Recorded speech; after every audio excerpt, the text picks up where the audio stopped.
Taji Flacus. I'm a junior studying political science and criminal justice at UNL. Thank you for being here. Please remember that senators may come and go during our hearing as they may have bills to introduce in other committees. Refrain from applause or other indications of support or opposition. For the audience, the microphones in the room are not for amplification, but for recording purposes only. So today, I understand that we have Senator McKinney, and he has two bills, LB 632 and LB 340. He will be introducing both bills, and when you come up to testify, you'll be testifying on both bills. I understand he has a busy day today. Yeah. We're all trying to get through a lot of different committee hearings. So we'll be taking 3 minutes. I understand you have a testifier that will be coming, and she'll have 5 minutes that you've requested. So go ahead and open up. All right, thank you. Thank you, Vice Chair Albright and members of the Education Committee. My name is Terrell McKinney, TerrellMcKinney, and I represent District 11 in the legislature, which is in North Omaha. And I'm here today to discuss LB 632 and 340. 632 will prohibit schools from suspending students pre-K to second grade and alternative for suspensions inside of schools instead. So the intent of LB 632 is to produce an alternative way to discipline students that ensures a better long-term outcome and doesn't play into the already existing school to prison pipeline. Studies show that one of the starter components and huge contributors of the school to prison pipeline are suspensions and out of class time. Students that are pushed out of classrooms are much more likely to be introduced into the criminal justice system. It is not a coincidence that there are noticeable parallels when looking at disparities in incarceration rates according to race and suspension and expulsions by race. African American students account for a disproportionate percentage of students suspended and expelled relative to their demographic representation in the district. According to a nationwide study by the U.S. Department of Education, Office of Civil Rights, African American students are 3.5 times more likely than their white classmates to be suspended or expelled.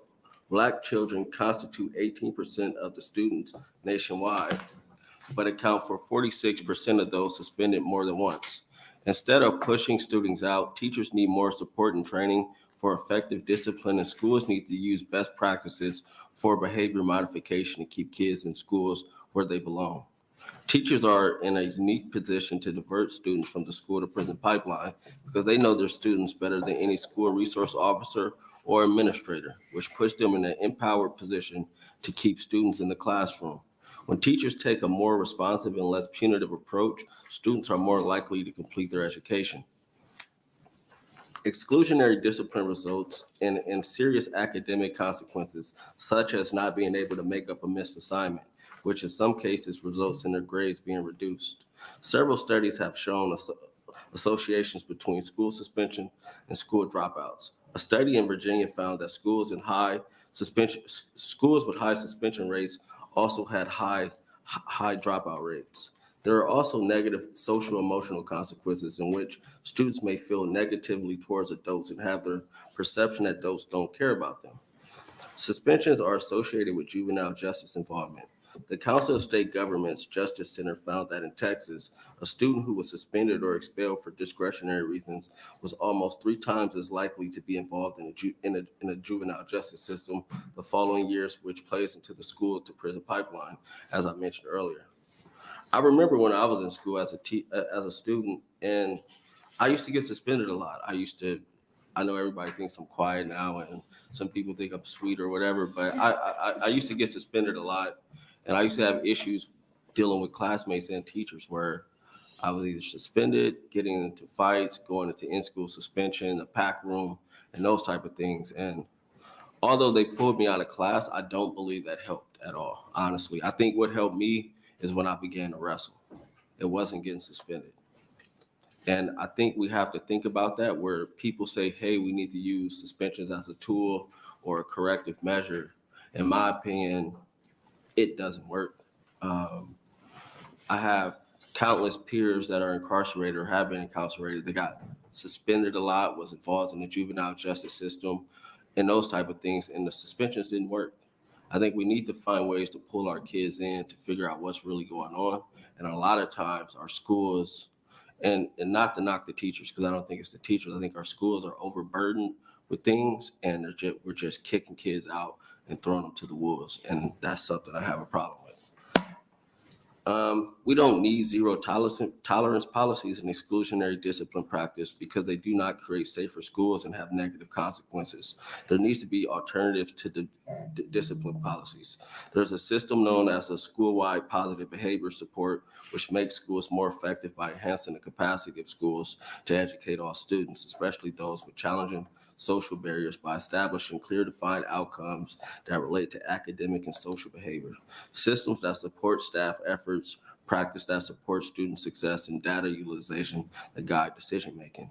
This multi-tiered framework works because it's not a curriculum, discipline package, or product, but a process for individualized and sustained decision-making, planning, and problem solving. Implementation of this is associated with lower discipline referrals and positive influence on academic achievement. There's also a graduated approach to discipline in which primary interventions are used to teach all students pro-social behaviors. Secondary interventions deliver special programs for students at risk of creating problems, and tertiary interventions provide individualized support for students with chronic behavioral issues. This and similar approaches to discipline are designed to avoid knee-jerk reactions that result in student suspension, often for minor infractions in schools with zero tolerance policies. The American Psychological Association recommended replacing the one-size-fits-all disciplinary strategies with graduated systems of discipline, wherein consequences are geared towards the seriousness of the infraction. They urge schools to carefully define all infractions and their consequences and to train staff on how to handle each offense. The APA also recommended that schools evaluate their discipline policies to ensure that they are having beneficial impacts. There's evidence that alternatives to suspension that include positive disciplinary strategies can decrease the incidence of problems with student behaviors. Using discipline incidents as opportunities for learning and reflection is a far more positive approach to student change than mandating exclusion from school and the opportunity of an education. LB 340 will make sure that students who are expelled still receive educational instruction that will ensure they graduate from school nonetheless. Some might say that if they get expelled, why should we worry about whether they graduate from school? But I'll also ask you, then why do we need to build a prison? But the reality is that if we give up on these young people who are expelled, we as a community and state will still be faced with the obligation to care for these people because they will almost certainly end up in our juvenile courts or our adult courts, and maybe even in our jails or prisons. We need to make sure that students who are expelled still receive an education and graduate from high school. Current law requires each school district to have an alternative school, class, or educational program to provide educational services for expelled students. LB 340 makes some modifications to the statutes to make sure the educational services are meaningful and will help these students graduate. LB 340 will require that districts provide instructional programs that include an individualized learning program that provides instruction and credit hours sufficient to enable the student to continue all academic work the student would otherwise have had access to had the student not been expelled for credit towards graduation. The State Department of Education currently adopts rules and regulations related to alternative schools, classes, and educational programs and their instruction.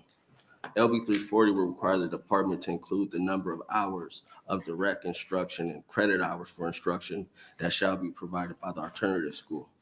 For districts that do not provide alternative school, classes, or educational programs, LB 340 would also require they develop a plan for expelled student participation in education, which provides that students continue all academic work the student would otherwise have had access to had they not been expelled.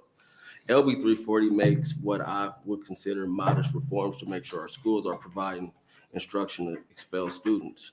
You will hear testimony as to instances in which schools are not providing adequate instruction. As Governor Pillen told us in the legislature on January 25th of this year in a State of the State address, Nebraska will never give up on a single kid. And I take him at his word, and this bill is a fulfillment of this pledge, and I urge this committee to vote it out onto the floor. Thank you. Thank you, Senator McKinney. Again, for those who just walked in, we have put two bills together, so everyone will testify on both bills at this time. Do we have any questions for Senator Sanders? Thank you, Senator McKinney, for bringing both these bills forward.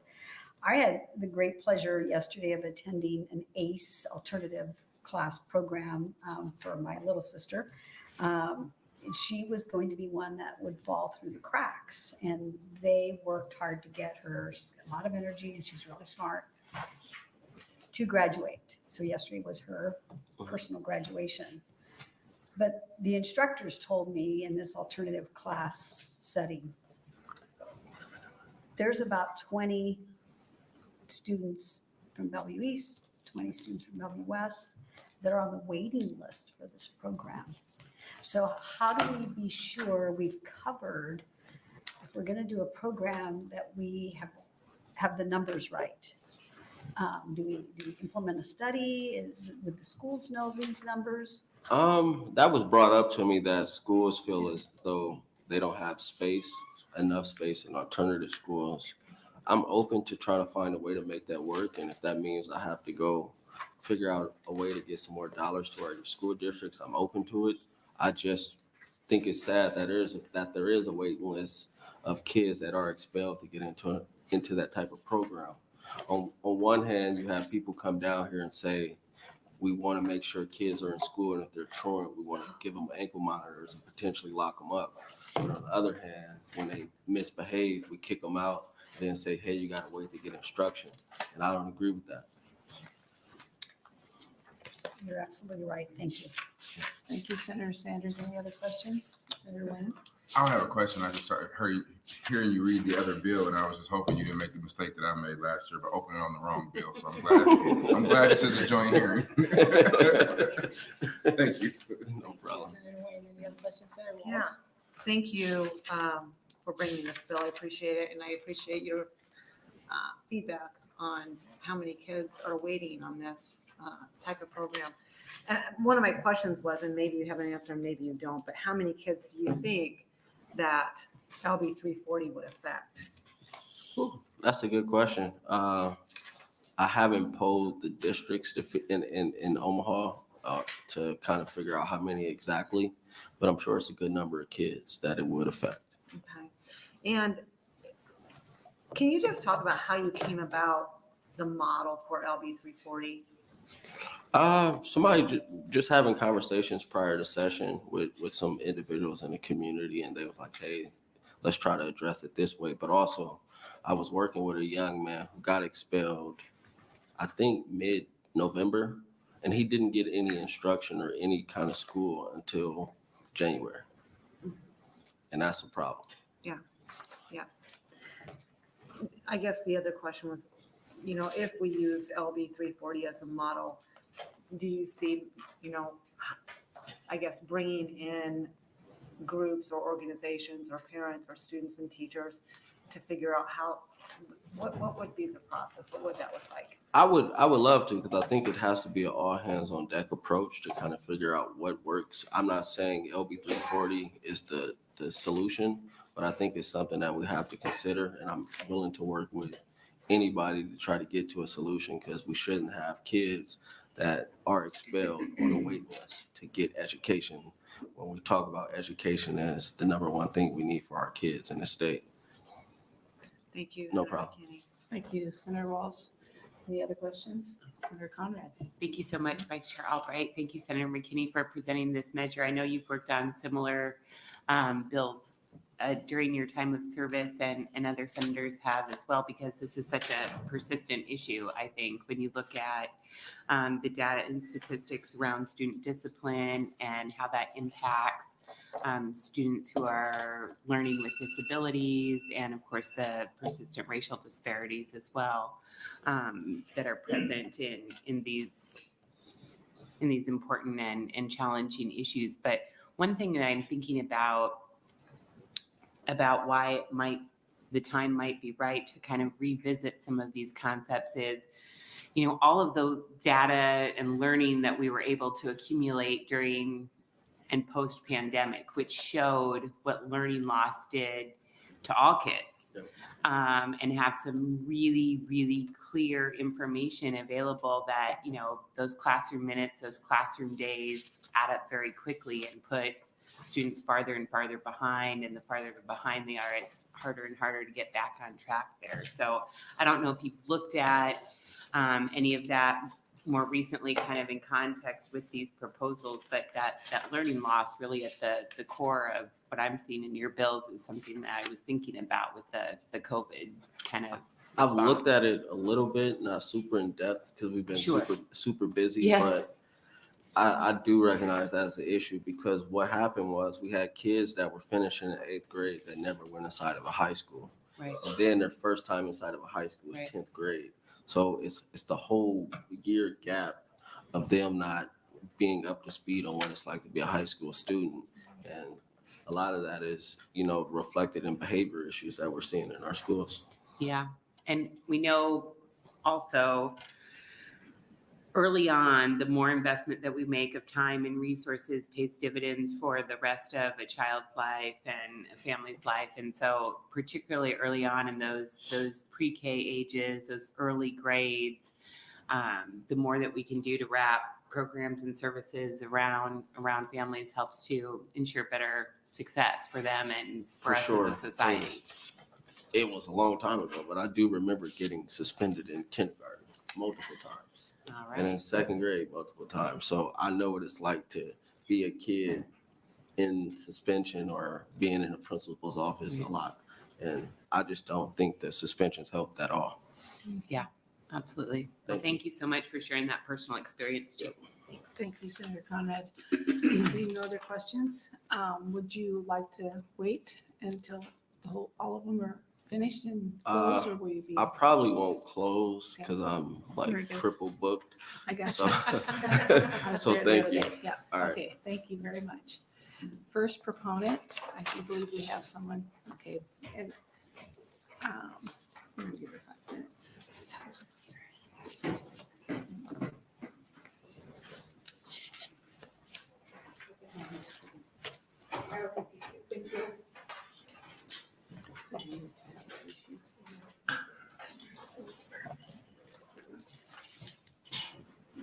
Hi.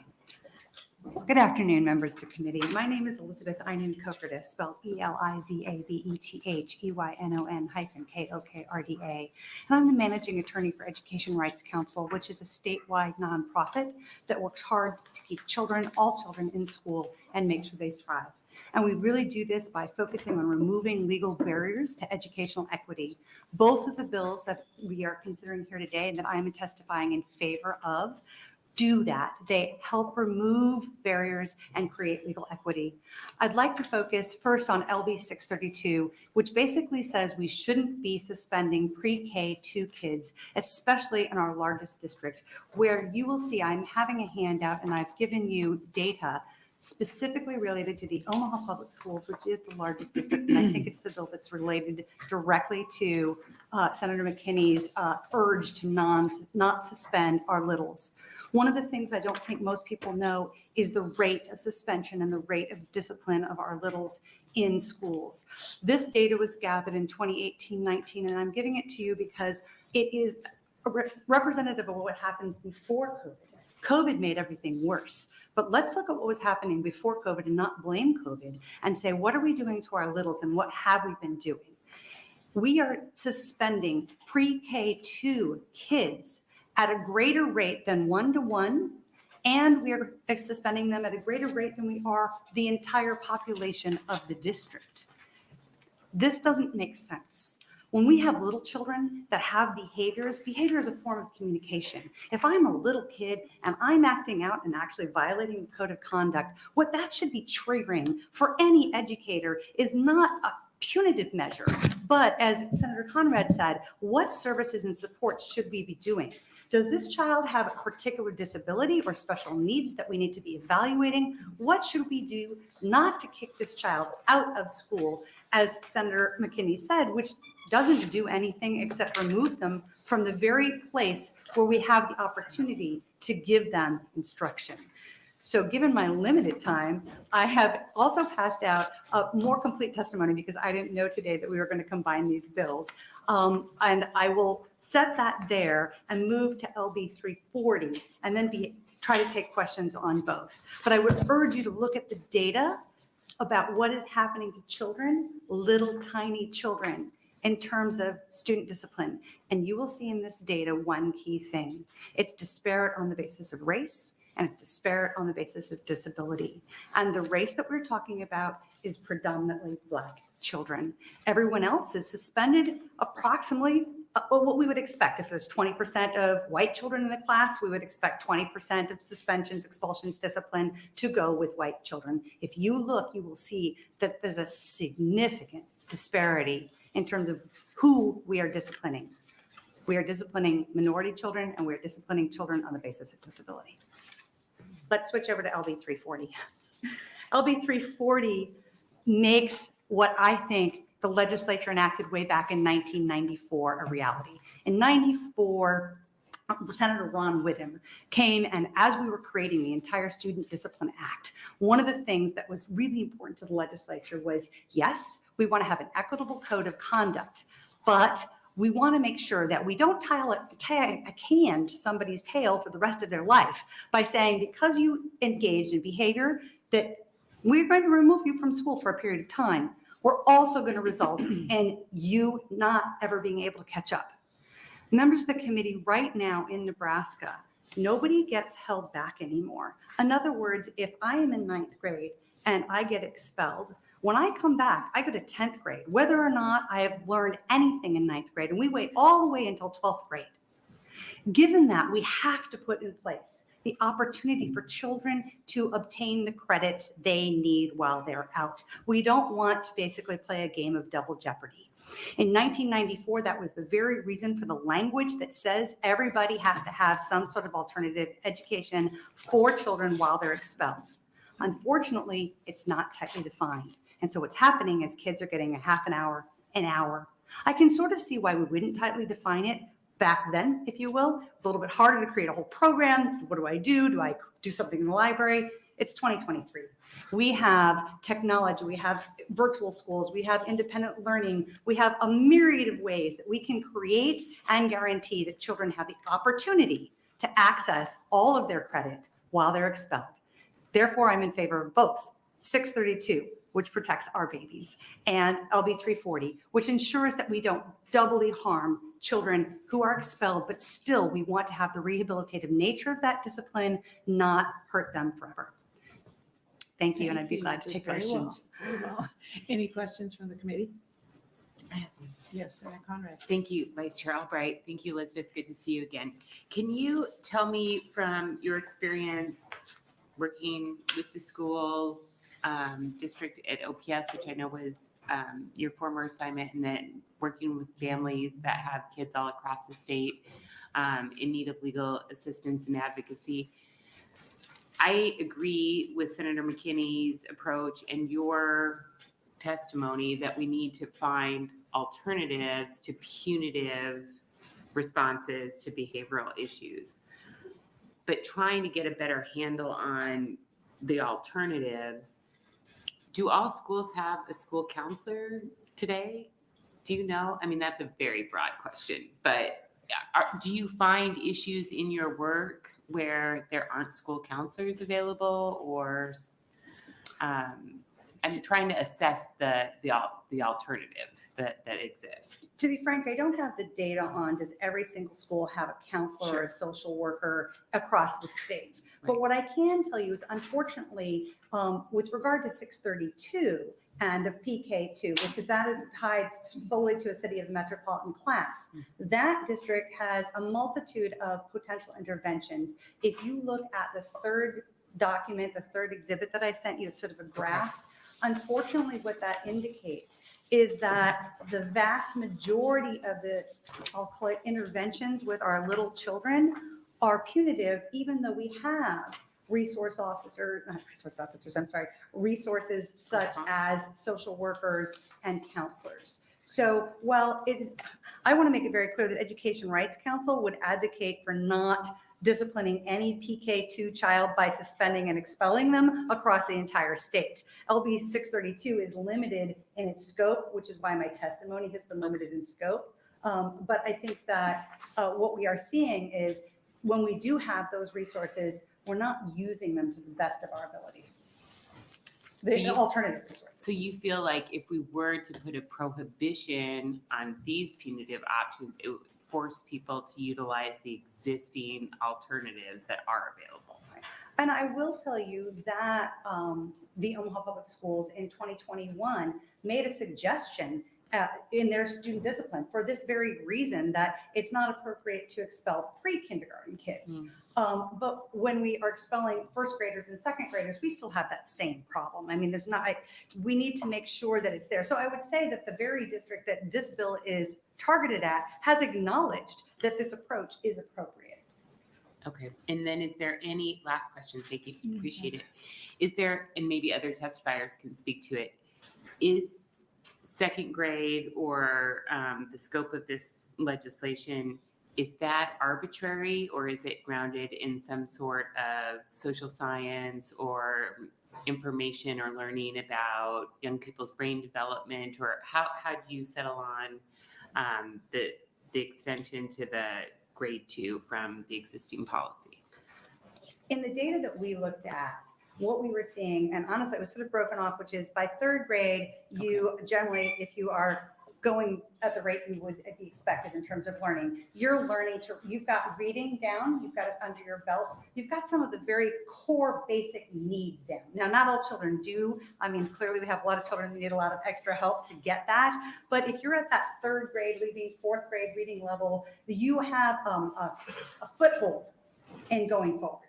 And maybe you can withstand a little bit more exclusion because you could still potentially be able to participate in some of your things online if you were excluded and were in part of one of these exclusion programs. But when you're what I call a lip, when you're a baby, when you're in PK2, each one of those setbacks, if you are excluded, mounts up very, very quickly. And then, like I said, you're behind forever because we don't hold children back anymore. So making sure that we do something other than exclude them from the entire learning process, when precisely what we're trying to do is teach a better way to behave. If I don't have the tools and equipment to know how to express myself appropriately when I'm frustrated, what we want to be doing at that age is teaching the child that, not just engaging in a punitive measure that removes them entirely. Okay, thank you so much. Thank you. Appreciate it. Thank you, Senator Conrad. Any other questions? I have just a quick question. So if we're talking about the larger school, OPS probably, right? That you're seeing a lot of. That's the district to which Senator Senator McKinney's bill was McKinney. addressed, which is the Correct. city of the metropolitan class, and there's only one. Well, I know since I've been here, we've had a big push on early childhood development. Do these children, do you have any idea whether they've gone through that early childhood development before they ever reach pre-K? Have you ever studied any part of that? If you are a child that happens to have a disability, you should have had, if the district is doing what it's supposed to be doing, education ages 0 to 3. Then at 3, you're eligible to go to pre-kindergarten. So you have pre-kindergarten age 3-4, pre-kindergarten age 4-5, then kindergarten, first grade, second grade. So do we see kids in pre-kindergarten age 3 and 4 being removed? Yeah, we do. And that's sort of a separate problem to the extent that, first of all, early childhood is not available to everyone, and it probably should be. But when we have children that are being expelled from a program that they've already been deemed needing to have, that's really telling us that maybe we should be doing something different. At that young age, if you have a child with behaviors such that we would remove them from the learning environment, it's a giant red flag that we need to be looking to see if there's some additional help this child might need. Right. So it does apply to early childhood. Yeah, because I would think that by the time that little young'un would have gotten to that stage of the game, and we are requiring from the state that the children be able to read before they leave third grade. Well, if they're getting expelled at such a young age, we are missing something. Yeah, we are cutting our nose off to spite our face. That's exactly right. I appreciate your testimony. Anyone else? Seeing none, thank you for being here. Appreciate it. Thank you so much. We'll take the next proponent. And again, you can speak on either issue to LB 632 or 340. Good afternoon, Vice Chair Albright and members of the Education Committee. My name is Connie Edmond, spelled CONNIEEDMOND, and I'm here as a member of the Executive Committee for the Commission on African American Affairs to testify in support of LB 632. The goal for early childhood students should be to provide each child with a high-quality early childhood experience and the necessary resources and individualized support to meet their developmental, academic, and holistic needs. Young children in this age span come from diverse backgrounds and experiences and are typically at various levels and stages of social-emotional development. Some children may have limited social skills, difficulty in appropriate expression of emotions, and poor self-regulations. If unaddressed, this can result in challenging behavior with early childhood classrooms. Schools should actively engage families, administrators, teachers, and school specialists using comprehensive and collaborative approach and provide the necessary resources to support children in kindergarten through second grade and set them up for success. Suspension from school sets children up for failure, and there are no second chances. You're only 4 once, you're only 5 once. Emotional social learning is critically important to a child's development, and the nonverbal message that suspending a child sends is all negative. It creates trauma. It's a message of rejection with no understanding. It's a message that you don't fit in. It's a message that you are different. It's a message that will have a long-lasting negative impact on the children's emotional well-being and their ability to become a productive member of society. Various Department of Education and state research indicates that children who are suspended or expelled between ages of 4 and 8 are more likely to experience these forms of discipline during future educational years. They are more likely to experience the negative consequences and they are more likely, 25% more likely to drop out of school, 40% more likely to become a teen parent, 50% more likely to be placed in special education, 60% more likely to never attend college, and 70% more likely to be arrested for a violent crime. Children are our society's most valuable asset. I implore you to treat our children as such. If our investment portfolios aren't performing to our market expectations, we don't pull our money out of the market. We let it ride because we know it will self-correct. Well, if we can believe in the self-correction of our money, then why can't we invest and believe in the self-correction of our early childhood students? The future of Nebraska will represent our decisions of today. I ask you to adopt LB 632. Thank you. Thank you, Ms. Edmond. I appreciate your testimony. Any comments, questions? Senator Thank you, Breezy? Vice Chair Albright. Thank you for your testimony here today. Sure. It's great data you've shared with us and appreciate that. Does any of your data show a causal connection between early suspension leading to later problems in their lives or in their education careers? Does this cause that problem? Do we know? Does the data suggest that? Yes, Senator, I appreciate that question. And every state is addressing this issue. It's a statewide issue and there's limited data, but the correlation between suspending kids from school and later these problems that are negatively affecting their ability to be productive members of society, it's a direct correlation. Okay. Kids' minds cannot process the trauma of being rejected. Okay. So your belief there is a causal connection there.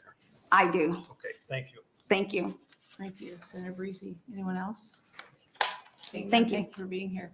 Next proponent.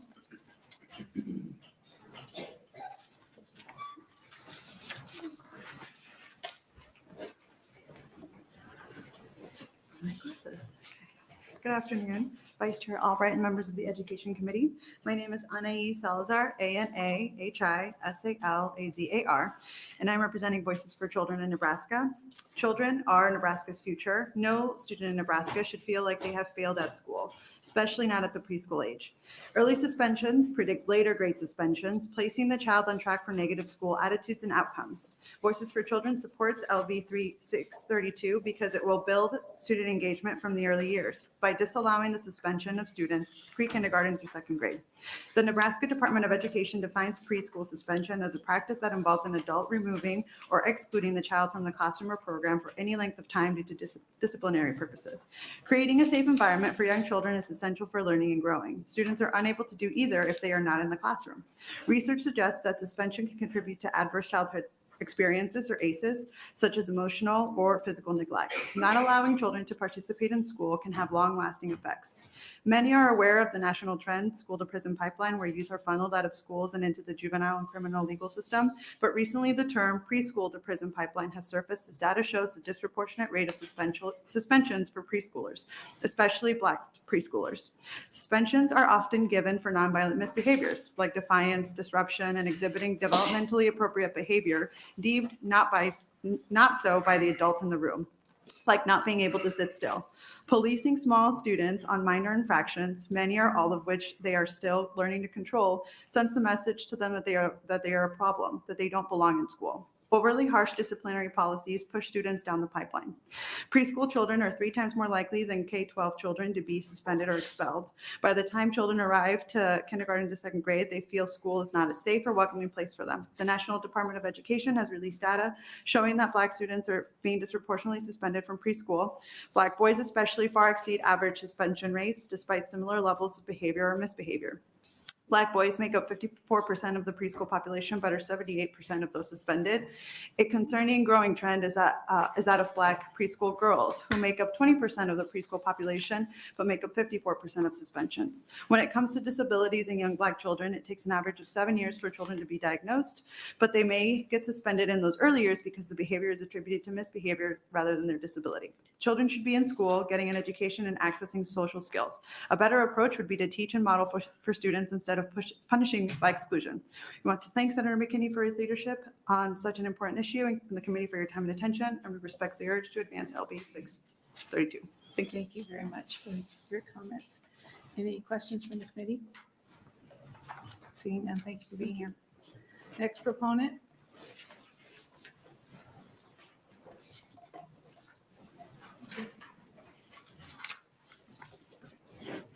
Good afternoon. I was thinking if it was morning. My name is Rose Godinez, spelled ROSCGODINEZ, and I am an attorney with the ACLU of Nebraska, speaking on behalf of the ACLU in favor of LB 340 and 632. We thank Senator McKinney for introducing these bills. The ACLU of Nebraska promotes an education system that is free from punitive disciplinary methods and inappropriate and overused suspensions and expulsions. Suspension and expulsion are counterproductive to student learning. Students miss academic time that is crucial to their long-term academic achievement. Suspension and expulsion of students also have negative consequences for families, as parents or families have to miss work in order to care for their children.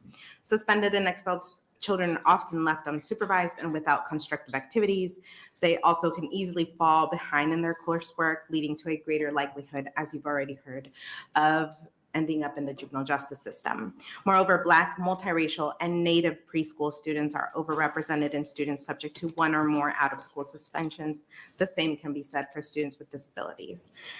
So these bills represent an important first step to ensure student success in schools. And I just want to take a quick minute just to answer some questions that were prompted by Senator Conrad. First, I know you asked about student counselors. We are not meeting the ratio. Omaha Public Schools is not meeting the ratio of student counselors to students. The recommended ratio is 250 students to 1, and OPS from my last count is 300 to 1. And then I know there was also a question about why pre-K to second grade. And according to the American Academy of Pediatrics, really it's this zone of children that are whose expectations we need to adjust. And they recommend building in more playtime, more constructive physical time because of their attention spans, etc. So that's just generally a recommendation from pediatricians. And then I know Senator Breezy had a question about rates and how that dropout rates change could be affected. So while it varies by state, anywhere students that are suspended or expelled are anywhere between 2 times to 10 times more likely to drop out of high school if they have been suspended or expelled. So with that, we urge the committee to advance this bill to general file. Thank you very much for being here and your testimony. Do we have any questions? Seeing none, thank you. Thank you. The next proponent.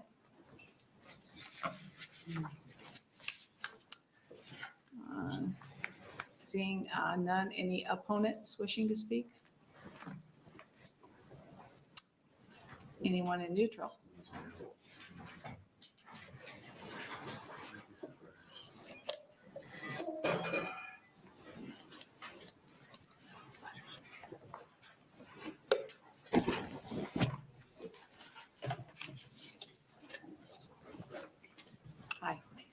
Hi, how are you?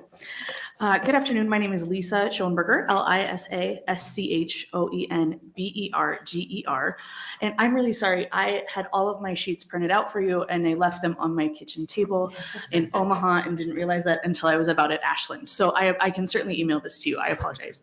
I am here representing myself and not any other entity or organization, but I did want to speak to you about my lived experience as a parent with a child with high behavior needs. Our daughter started kindergarten last fall, our oldest, and I think like most parents, we really just expected her to sort of take to it like a duck to water. She had a year and a half of pre-K programming in our district. She had also had private therapy to support speech and language development and occupational therapy. She entered kindergarten with an established IEP that quickly proved to be insufficient to handle her needs for the adjustment from pre-K to kindergarten. It became evident that she was really struggling with some of those executive function skills, including impulse control, focus, and adjusting to any disruptions to her normal routine. Her academic skills are incredibly strong, but we were really concerned about her ability to remain in the classroom and maintain positive relationships with peers and teachers. Early on, we sought the advice of our primary care pediatrician, who was willing to make a referral to behavioral health professional for more specialized care. We called to schedule that appointment. Again, this is in the Omaha metro area, and we're told that the next available appointment was 6 months away. If you think about 6 months as more than half of a school year, that's a significant wait to get the kind of help that she really needed. Shortly after that, our daughter was suspended from school when her behavior escalated and she became physically aggressive with a staff member. Certainly unacceptable for my husband and myself. We called a second major healthcare system in the area and were told that they were not even taking new patients and would not maintain a wait list due to the overwhelming need that they had. I kept at it. I called more than a dozen different providers in the Omaha area and finally got an appointment. I now drive 30 to 45 minutes each way in the middle of my Wednesday, where I have worked it out with my employer to be able to provide for her needs. And I share this, I see I have a yellow light and hopefully I can expand on some of this a bit here, but I share this to point this picture that yes, I absolutely agree that our youngest students need help more than they need punishment, but if they can't get the help, then where does that leave them? And as you consider these student behavior issues that have become such a common theme throughout this session, I really would like you to consider the community capacity for helping those students. Where would you like, philosophically, the schools to hand off to the community? And where would you like the community to pick up from there? And are we sure the community has the capacity to be able to provide that for our students right now? If we had a student that we saw was struggling with school because maybe they couldn't see, and the school communicated that to their parents, and their parents waited 6 months for an eye appointment, I don't know that we'd put that on the schools. I don't know that we'd put that on the parents. I think we'd have to look at the community and say, gosh, we really need to figure out how we can expand capacity here. You might be done, but I'm sure we have questions for you. Yeah, great. So thank you for being here. Of course, Any yeah. questions? I know I have a few. Of course, go ahead. Okay, so when you you had to take it upon yourself to figure out what you needed to do once she was expelled. She wasn't expelled. She was suspended. She was suspended. Mhm. So, and being suspended, how long before you got to bring her back to school? Just one day. Okay, one day. Mhm. And was it only one time that she acted out with the teacher or many? No, I would say it was the physical aggression was somewhat new. There were times when she would elope from the classroom, for instance. You know what I mean? So this particular behavior was somewhat new, but no, I wouldn't say it was the first time. It just had kind of escalated to the point where we really, I mean, you know, we had to really maintain the student code of And conduct you at did that have point. a program already set up for her, but you felt like it wasn't enough, so you and the schools, You mean her IEP? her IEP. Yeah, did we you were in come the process together? of reevaluating the IEP at that point anyway. That's a pretty lengthy process. I mean, it's pretty comprehensive, you know, going through a lot of evaluations. And, you know, certainly my husband and I wanted to be a part of that as well. So there were several different meetings to go over the results of these evaluations and then to actually establish an IEP and a behavior plan and those kinds of things as well. So all of that was in progress. We also, you know, had this appointment 6 months down the road that was already in progress. So we were working this. The school was working this. You know what I mean? We're all really trying to provide a solution to support our daughter. I mean, Senator Albrecht, this girl is going to run the world someday, but I've got to figure out how I get her through kindergarten. I have one of those. So I it get truly is one of those things where we know that the pieces are out there that she needs. We just need to figure out how we put them together. And I feel like that is beyond the reasonable scope of just the school. I feel like it's beyond the reasonable scope of just my husband and I, who do care very much. But you're you know, saying that you yeah. have to take her during the middle of the day, 30 minutes away to go to where? Yeah, so she actually sees a behavioral therapist. So The I think therapist wouldn't come to the school? so. Some do. I would say when it's determined that the child's behavior needs are rooted in a medical need, like for instance, ADHD is in the case of our daughter, that really requires a level of specialized care, occasionally medication management, things that really are beyond the capacity of someone in a school because you need a credentialed medical provider to provide those types of services. And so that was something that we were absolutely willing to, you know, sort of use as an additional resource and another tool in our tool belt. But there are schools where sometimes they can bring people in, sometimes even that there's more need than there is, you know, a person to be able to come and provide those services. So there is a school psychologist that's part of her team. That person has been very helpful in helping us understand sort of the intellectual processes that maybe are and aren't functioning where a typical 6-year-old might be, so that we could help determine sort of what this diagnosis is and what we really did need help with. You know what I mean? So at this point, do you feel like you're getting there? Or We will get there. You know what I mean? I think we now have several different ways that we are trying to, you know, help and support our daughter. And do I think that the day of suspension was really, you know, something that was course correcting? No, I don't think that intellectually she really understood why we were home that day. But I do think, you know what I mean? If not that, then what? Like, I think as we look at behavior more generally, I think we do need to think about the diverse needs of, is this a medical need? Is this a, you know what I mean, a truly behavior need? Is there a struggle at home that, you know, needs support and help navigating? I think there's just a lot of different things. And so a one size fits all solution is really difficult to come by.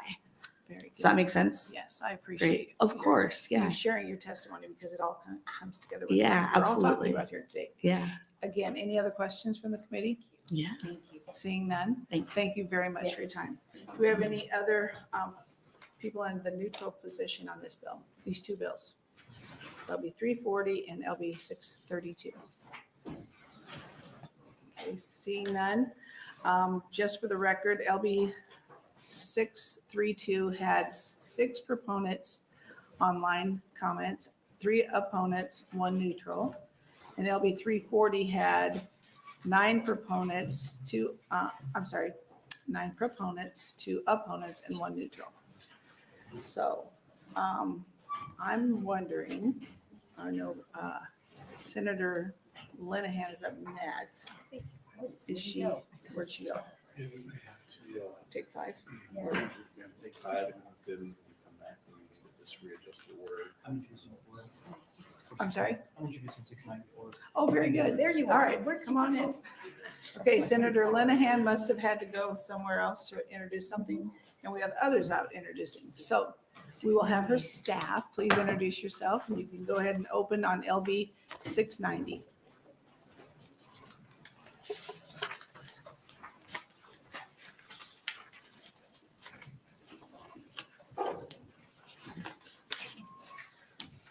Good afternoon, Vice Chair Albright and members of the Education Committee. I am Ryan Yang, RYANYANG, and I'm introducing this bill on behalf of Senator Mann. Today I'm introducing LB 690. LB 690 changes how the State Department of Education operates. This bill imposes a statutory interpretation, meaning anytime the State Board of Education is mentioned in statute, it shall be interpreted to be referencing the Commissioner of Education. LB 690 also mandates that the State Board of Education cannot assume authority over or direct the Commissioner of Education. This bill also requires that the Commissioner conduct annual reviews with several governmental entities. The Commissioner will have to give an annual State of the Schools report to the Legislature, a biennial budget report to the Appropriations Committee, and act as the executive and administrative head of the Department of Education. Lastly, the Commissioner will have to report on the conduct of the State Board of Education to the Governor, Legislature, and Attorney General. LB 690 will not only give more accountability to the state government, but it will also streamline how the Department of Education is operated. Thank you. Thank you very much. It is customary that we do not question staff, but we will go ahead with proponents next. Thank you for being here and opening on LB 690. Do we have any proponents wishing to speak to LB 690? Any opponents?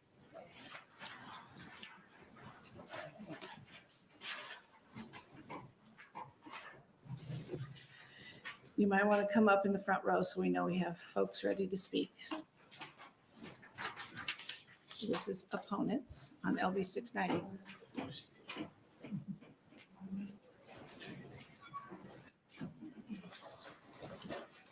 How you doing?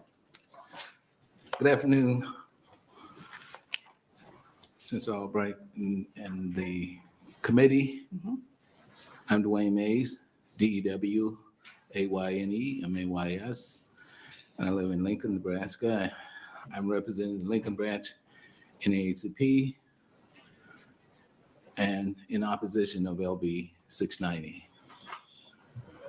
Let's start, but please do not take the power away to carry out the educating and administrating of a fair and unbiased education to Nebraska students. Such education, as outlined in the Constitution, must not be swayed by political ideology and changes with leadership in our government. Such leadership should have balance and checks that allow independence, that encourages creativeness and independent thinking. We believe that changes should be considered with depth and impact on future generations. Also, the impact of all Nebraskans should be studied and given sincere consideration.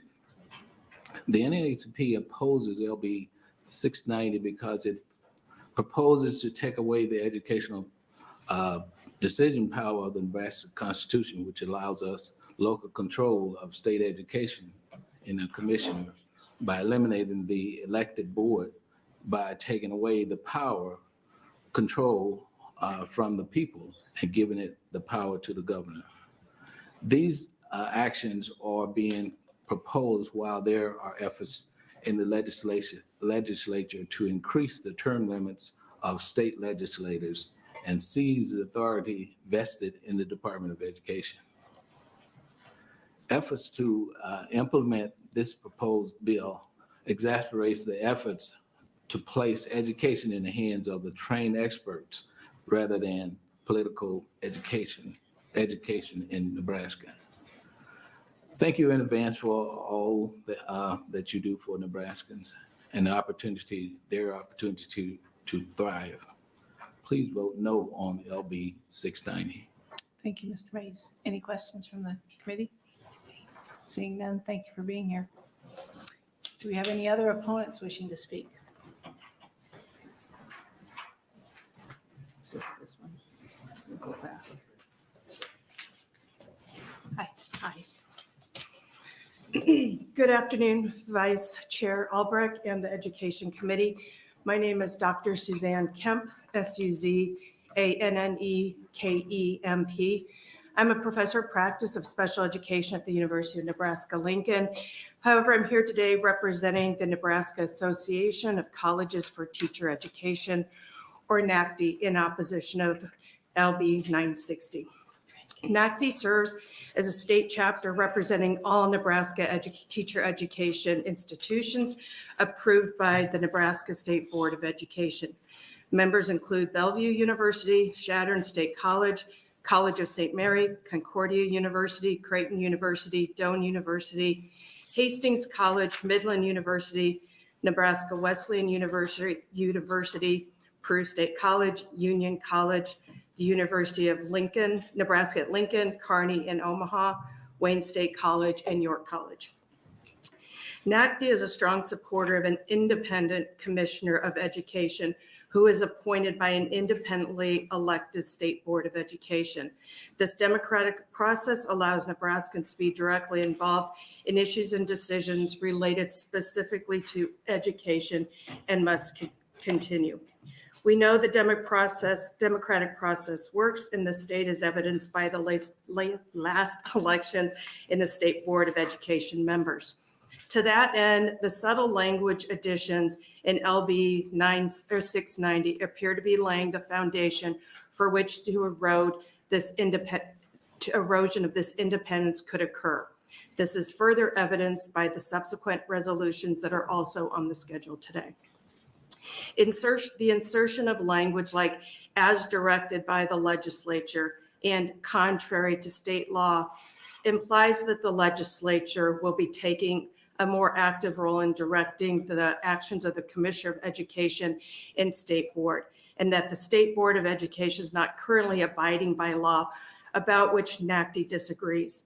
NACD believes that the legislator should not provide additional specific direction to the State Board of Education or Commissioner of Education outside of that already exists in statute law. Providing information on the performance and the state of our schools is a piece that would be valuable. The Commissioner and Department of Education currently provide many progress reports, so providing them specifically to the legislature would allow another audience to be informed about the working to be done. This could be executed without legislation. However, NACD would support the non-legislative approach. The very specific language inserted at the end of this bill again seemed to imply that the State Board of Education is not currently following the law because that is explicitly stated again. It also appears to provide a foundation for a structure where the Commissioner of Education is not appointed by an independent State Board of Education. NACD is opposed to LB 690 because we believe strongly in an independently elected State Board of Education who conforms to current statutes and laws and who appoints the independent Commissioner of Education to lead Nebraska education. We do not see a need for this bill. We do want to note that NACD has submitted written testimony in opposition of LR 24CA and LR 28CA, which we feel is related to this bill. Thank you for your time, and I'm willing to take any questions. Thank you very much for your testimony. Thank you for testifying for all the other folks so that we didn't have to listen to them individually. Appreciate that. Any questions for Ms. Kemp? Seeing none, thank you for being here. Thank you. Any other opponents? Seeing none? Nope, we have one. Sorry. That's all right. Hi, good afternoon, Vice Chair Albright and members of the Education Committee. My name is Jacob Carmichael, JACOB CARMICHAEL, and I'm here today in opposition to LB 690. What are we doing here? What's the actual purpose of this bill? What is this accomplishing for Nebraskans? The answer is nothing. This is a shameful bill to put forward and a shameful bill for this committee to advance, and nothing but a shameful power grab if this body chooses to advance it. The Nebraska Constitution was written with a State Board of Education. It has had a State Board of Education. That State Board of Education is not a problem. What apparently seems to be a problem to this bill, to a majority of the constitutional amendments proposed today, is the fact that there is another independent body that can clash with this legislature and this committee. That's unacceptable for this legislature to use its body to shut down another elected committee, another elected body. The State Board of Education is divided into districts. Those districts are equally proportioned and have their own representatives on the state board that advocate for that. Let's be realistic. This entire bill and this entire movement is based around the debate for evidence-based sex education in the state. I don't know what else to say. I had written testimony, but that's out the window because I just am disappointed that I have to be here before this body advocating for simple democratic principles. This bill should not be passed. This body should not shut down another independent body just because there are disagreements. It is an independently elected body with independently elected members, and the governor being able to appoint a commissioner of education and later on with the other hearings, additional to appoint the each of the state board members is, I'm aware that it's later constitutional amendments, but please just ask yourselves what the actual point is. Please just ask yourselves what this bill would actually accomplish and what the legislature would actually accomplish by passing this bill, because there is absolutely no benefit to the people of Nebraska. Thank you. Thank you for your comments. Any questions from the committee? Seeing none, thank you for being here. Any other opponents?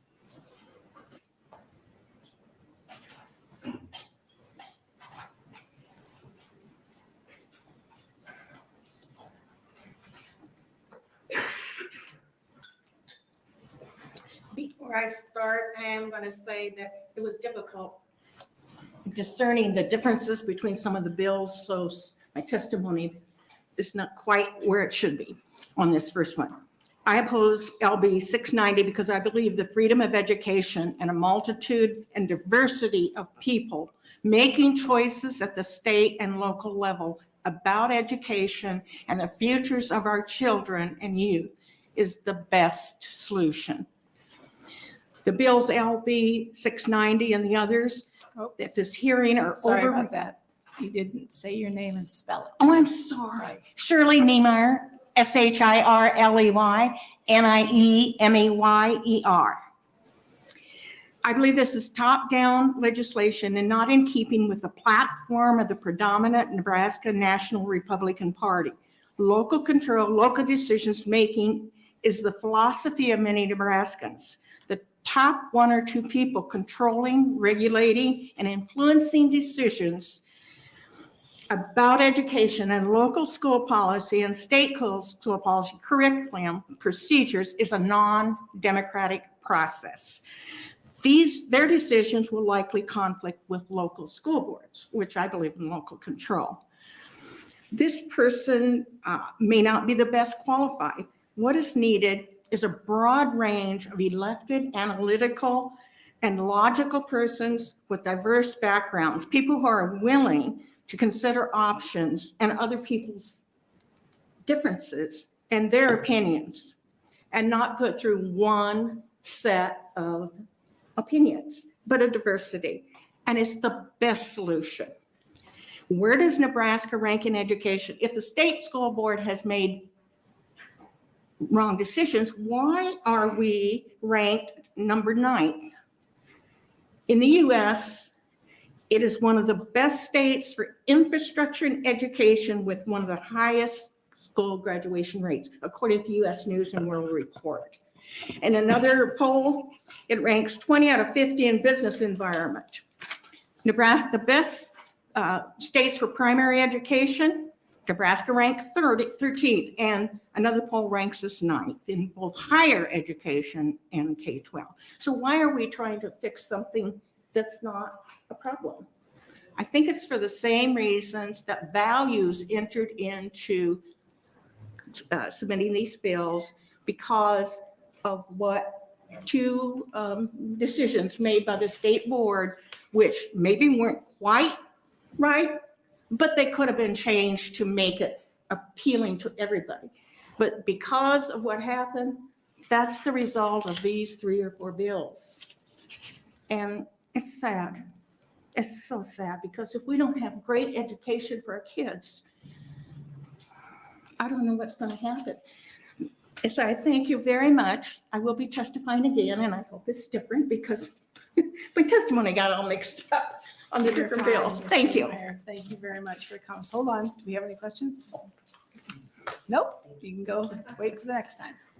Okay, any other opponents? Seeing none, anyone in a neutral position? Seeing none, LB 690 had 4 letters for proponents and 12 opponents and no neutral. So, Senator Sanders, would you like to take over while I? Yes. Do you have to leave? I think I'm here for. You're here for a while. Are you here for a while? Absolutely. I'm happy to hold Yay. You're the only. Yay. This is what happens. Was that an announcement of a coup?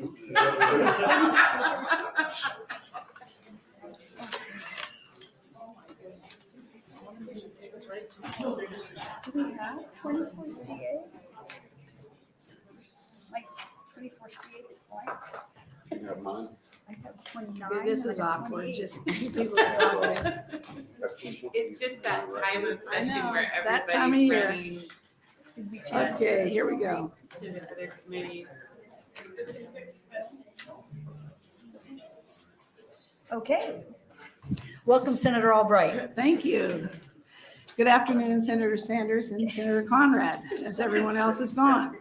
For the record, my name is Joni Albright, JoniAlbrecht, and I represent District 17 in Northeast Nebraska, which includes Dakota, Thurston, Wayne, and a portion of Dixon counties.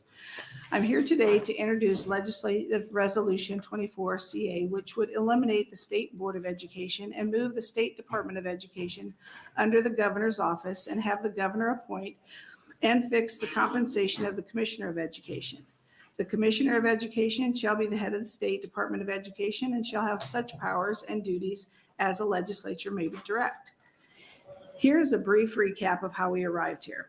In 1952, a constitutional amendment established a State Department of Education, which acts under the authority of the State Board of Education. The role of the Superintendent of Public Instruction was transferred to the Board of Education and to the Commissioner of Education in 1955. The 1967 legislature divided the state into 8 districts, and the membership of the State Board of Education was increased from 6 to 8 members in 1969, and the districts were realigned by the 2011 legislature.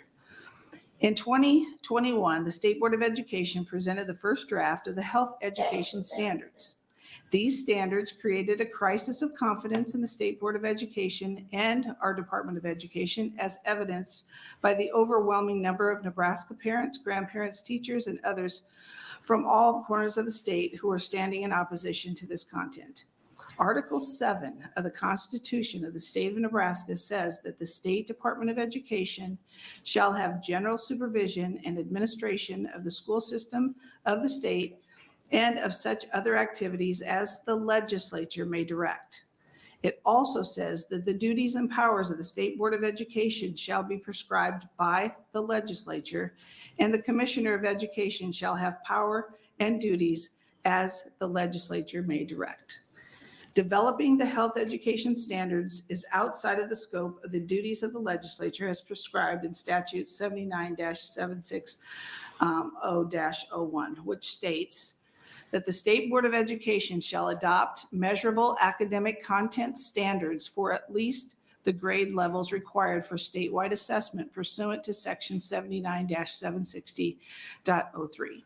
The standards shall cover subject areas of reading, writing, mathematics, science, and social studies. The board shall also adopt measurable academic content standards for the following as part of the social studies standard. Number 1, the financial literacy. Number 2, the education on the Holocaust and other acts of genocide as recognized by Congress of the United States or the United Nations as of January 1st of 2022. The board shall also adopt measurable academic content standards for computer science and technology education under the mathematics, science, or career and technical education standards. 3, academic content standards adopt or recommend pursuant to this section shall sufficiently clear and measurable to be used for testing of the student's performance with respect to the mastery of the content described in the state standards. Number 4, the State Board of Education shall develop a plan and review and update standards for each subject area every 7 years. The State Board plan shall include a review of the commonly accepted standards adopted by the school districts. I have included a flow chart, which is right here if you'd like to hand out. I've included a flow chart from the Accelerated Nebraska for you to look at regarding the governance of Nebraska's PK through 12 education system. As you can see, there are a lot of government over schools. We have the governor, we have 49 legislators, we have 8 members of the State Board of Education elected by the people of Nebraska. Then there are 17 educational service units, which have 155 elected officials. We have school districts that have 1,700 school board members, and we have a learning community that has 12. Not only do we have all the elected officials, but we all have advisory groups. There are 5 advisory groups appointed by the governor, which includes educational telecommunications, information technology, statewide assessment, the Nebraska Library Commission, and the Nebraska Board of Educational Lands and Funds. The Commissioner of Education has the Commissioner's Advisory Group of 32 appointed members. Special Education Council with 24 appointed members, and the Nebraska Professional Practices Commission with 12 appointed commissioners. When the State Board of Education was put into place in the 1950s, they thought it would be closer to the people. I am not sure that we are any closer to the people. If you called 200 Nebraskans, not many of them could tell you who their state school board member is. The State Board of Education members run every 4 years. And when the people get mad at the schools, who do they call? They talk to us. They contact their school boards. We do need a Department of Education and a Commissioner of Education to oversee the schools in Nebraska. As we all know, we have a teacher shortage. We have kids missing school. We have issues with disciplines in the school and so on. I don't see the State Board of Education focusing on these issues. If they are so close to the issues that are happening in schools, they should be addressing these concerns. When there is a crisis and you've got somebody in charge, you can hold them responsible for addressing that crisis. We don't have this if you look at the flow chart. We collect the taxes, the school boards that have the taxes paid to them for everything. We completely underwrite the Department of Education. Their only source of funding is from the taxpayer, appropriations, and the federal government. There seems to be no oversight over the State Board of Education. I feel a need to change and help address this issue. This will bring more accountability and oversight to the State Department of Education and Commissioner of Education by moving them under the governor's office. I thank you for your time, and I'd be happy to answer any questions you may have. Thank you, Senator Albright. Let me check if there are any questions. Senator Conrad. That's just fun. Thank you so much, Senator Vice Chair. Thank you, Senator Albright. I know that you've had a great deal of interest in these issues during the course of your career, and wasn't surprised to see you bring this measure forward. So one thing that I'm trying to kind of sort out, well, maybe a couple of tracks here, but is the primary motivating factor for the measure the dissatisfaction with the health standards measure that was deliberated by the State Board of Education in recent years? I would say certainly that was the motivator for myself, yes. Okay. And I think, it's fair to say that we probably have a different perspective on some of those issues and perhaps even the strategy in terms of how it was taken up. But I do want to and I appreciate your candor there, because I do want to kind of focus on how that was I think, a galvanizing factor for a lot of people interested in those issues. But I don't want it to overshadow the lengthy history and good work that the board has done, which you laid out very deftly in your opening there. And then the last piece, just on that thread, I guess that I would ask is that, from your perspective, since you disagreed with the board's process and proposals, the people spoke out and the process worked, right? The pieces that you found objectionable were not moved forward. Is that an accurate assessment? Well, I would say they put them on hold. Okay. I don't know that they could possibly move it forward. Okay. It would be a travesty if they did. But So you're worried that they may take up the issue again, and that's why you bring forward this Yes. measure as a remedy. yes. Okay. I appreciate and understand that. And then just a final point, just so that it's clear for the record. I mean, there's no doubt that this was an issue of statewide concern, and it popped up, I think, as really a key issue in recent elections where we had a lot of state board members on the ballot. And so they had a chance to continue the dialogue with their constituents about those issues in pretty sharp focus, it seemed like, from my vantage point. Very much so. But the other piece there is that it also showed me that in some districts there was a desire by some voters to have a stronger focus on some of those issues, or they appreciated the direction the state board was going. So I'm just trying to get kind of an assessment of what this remedy proposes in terms of what remedies we already have at the ballot box. So just trying to work through that on the record. Happy to give you a chance to And respond. I can truly appreciate where people are coming. That's why when you bring something like this, of this magnitude to the vote of the people, it will help all of us understand whether they're happy with the process, because the State Board of Education obviously has a lot of different things that they do, and I'd love to hear from them today to hear more about it. But what I think the missing piece is even for the testifiers from the previous bill, the legislature decides the big bills that go to the Department of Education, that go to the State Board of Education. Right. We, as a collective unit, decides if we have to make sure that our schools are reading, the kids are reading before they leave third grade. We are the ones that decide the big issues that we hear from all of our constituents. Not to say that us 49 are any greater than the State Board of Education, but the difference is that it's already in state statute. It's in statute that they must listen. And knowing that where in the world did that come from 2 years ago, and we didn't know anything about it as legislators? How could that possibly be? And when I read off all these other advisory committees and who decided who's going to do what, but 49 state legislators who have to direct the department on what major proposals get changed, it's not right. Yeah, no, and I appreciate your response, and I know we all want to hear from the folks that are here to testify on both sides, but I reviewed the constitutional framework and the statutory language, and it seems to me that your goal is greater legislative engagement and involvement in the State Board of Ed process, which I think exists under current law. So I understand that this is another solution that you're pursuing that perhaps would be a different track, but just trying to kind of sort it out. I appreciate it. No Thank problem. you. Thank you for bringing this bill forward. Thank you for your questions. Will you stay for closing? Okay, on that, we will take our first proponent. Any proponents on this bill? See none. On this LR 24CA. Any opponents?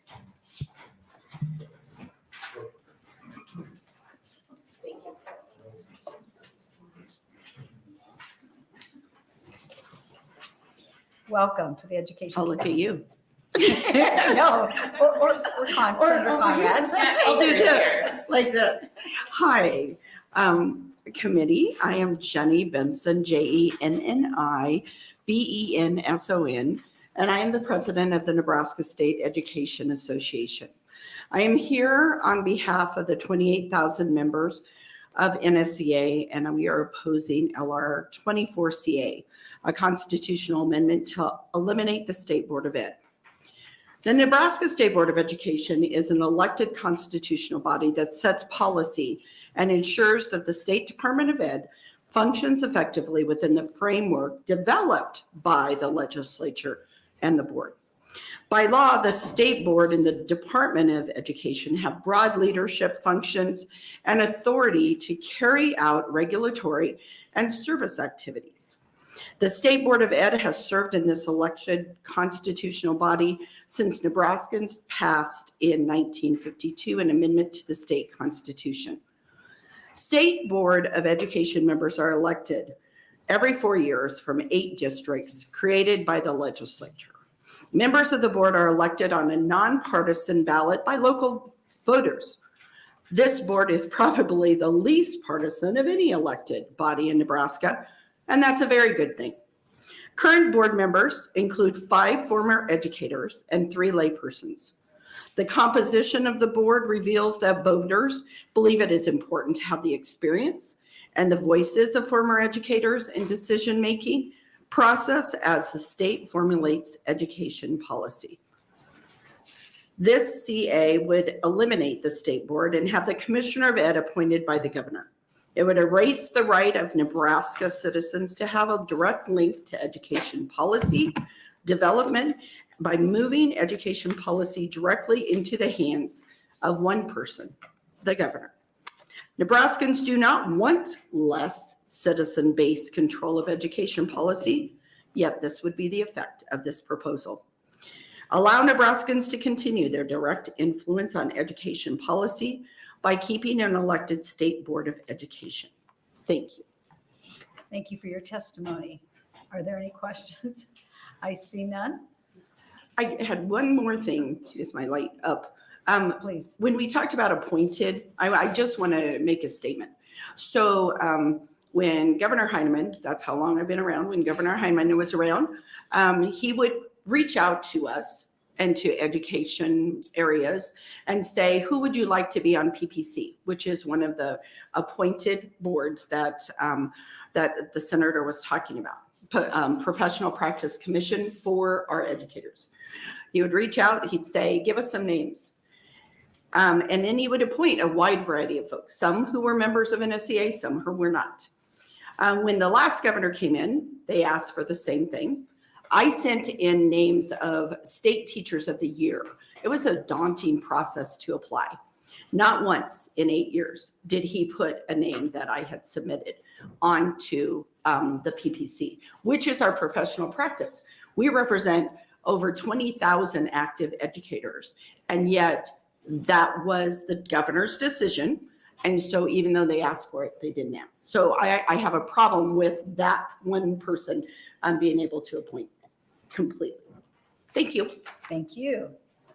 Are there any other opponents? Opponents.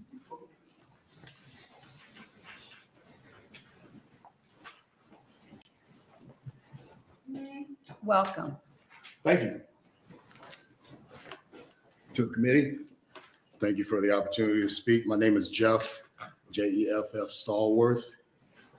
I'm a retired public school teacher. Excuse me, if you could spell your first and last name for the record. Jeff Stallworth. Thank you. Okay.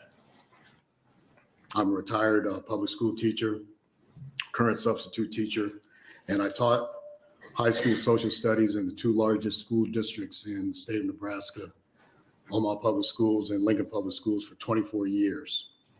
I'm here today to voice my opposition to the legislative resolution. And I'm here on behalf of, I guess, retired teachers and people who listen to Fred Knapp every day, summarize the work you do. So due to the current political climate in this country, we can deduce any appointment made by a governor in a Republican state like Nebraska would be political and have an emphasis on bashing public schools, with a focus on low test scores and low graduation rates as a means to create changes within the schools and their curriculum. From my experience, the State Board of Education makes it and has made it a priority to listen to those who most impact students, the teachers. The State Board of Education provides support for those in education and, in some instances, visit schools and classrooms. People who are appointed to positions or elected to positions, as a general statement, may not have the ability to do that and sometimes neglect the one thing that can allow them to see how schools really function and hear what is taught, and that's visiting schools and classrooms.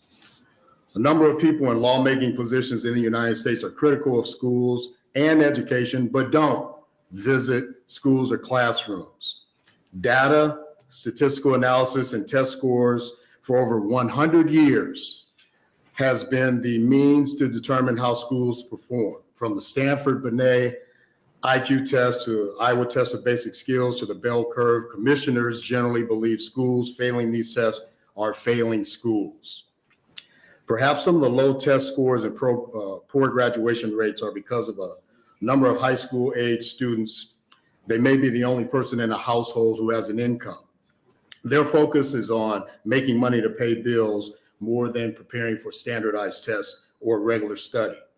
Or the middle school age student who, because of the circumstances in their home, has the de facto responsibility of taking care of younger children, sometimes infants and toddlers, rather than being an academic student and doing well on academic tests. Or the elementary school age student who may spend up to 2 hours a day on a bus to attend a quote unquote better school, which in turn may disrupt the amount of sleep the student regularly gets, which has an impact on their ability to perform well on tests. Those who rely, in summary, I would like to say those who rely on data analysis sometimes overlook the reality that in a school district like Omaha Public Schools, students speak over 100 languages. In the larger number of school districts in this state, only one language is spoken. An educational commissioner likely would neglect that as a reality that impacts performance in schools. Thank you. Thank you for your testimony. Well, Are there any questions? See none. Thank you very much. Opponent? Thank you. Good afternoon. My name is Stephanie Summers, STEPHANIESUMMERS. I am here in opposition to LR 24CA. I am a school board member of 12 years, and I'm representing the Nebraska Association of School Boards in our opposition.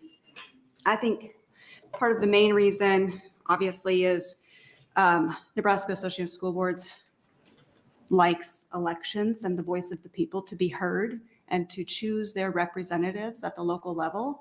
And while that means for a local school board member like myself, that also means regionally.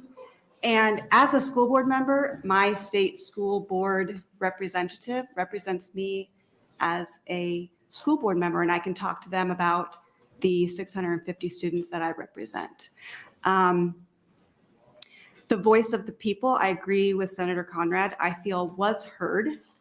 I think that the process represented a very democratic way of listening to the people, traveling around, holding meetings. That was the process that was put into place and approved, and it was followed, and the results were as they came out. I think that the taking away the State Board of Education takes away that process. And I can't foresee the governor or one commissioner traveling around listening to all of the parents and all of the students and everybody else that would like to have a voice in every single curriculum piece or program that might be presented in a public school. That is one of my biggest concerns, is the voice of the people not being heard. Not everybody is going to travel down to Lincoln and have a seat in front of the commissioner or the governor in order to make sure that what's being done over in Davis City or out in Ogallala meets their needs. That would be a very difficult thing for them to do, and I'm sure for the governor or the commissioner to do. So with that, we hope it doesn't move out of committee. Thank you for Any your questions? testimony. Thank you for your testimony. Are there any questions? Senator Conrad. Thank you so much, and thanks for being here and sharing your perspective. Were you observing or an active participant in the state Board of Education's process related to health standards over the last couple of years? Yeah, I was. We talked about it at our local meetings, our regular meetings of our board.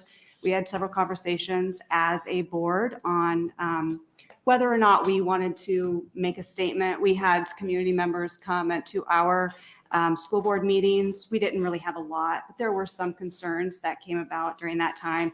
We had people talking to us in our local communities, and I also watched it on television since it was televised. Well, that's very active participation. Yes, I think that answers a yes.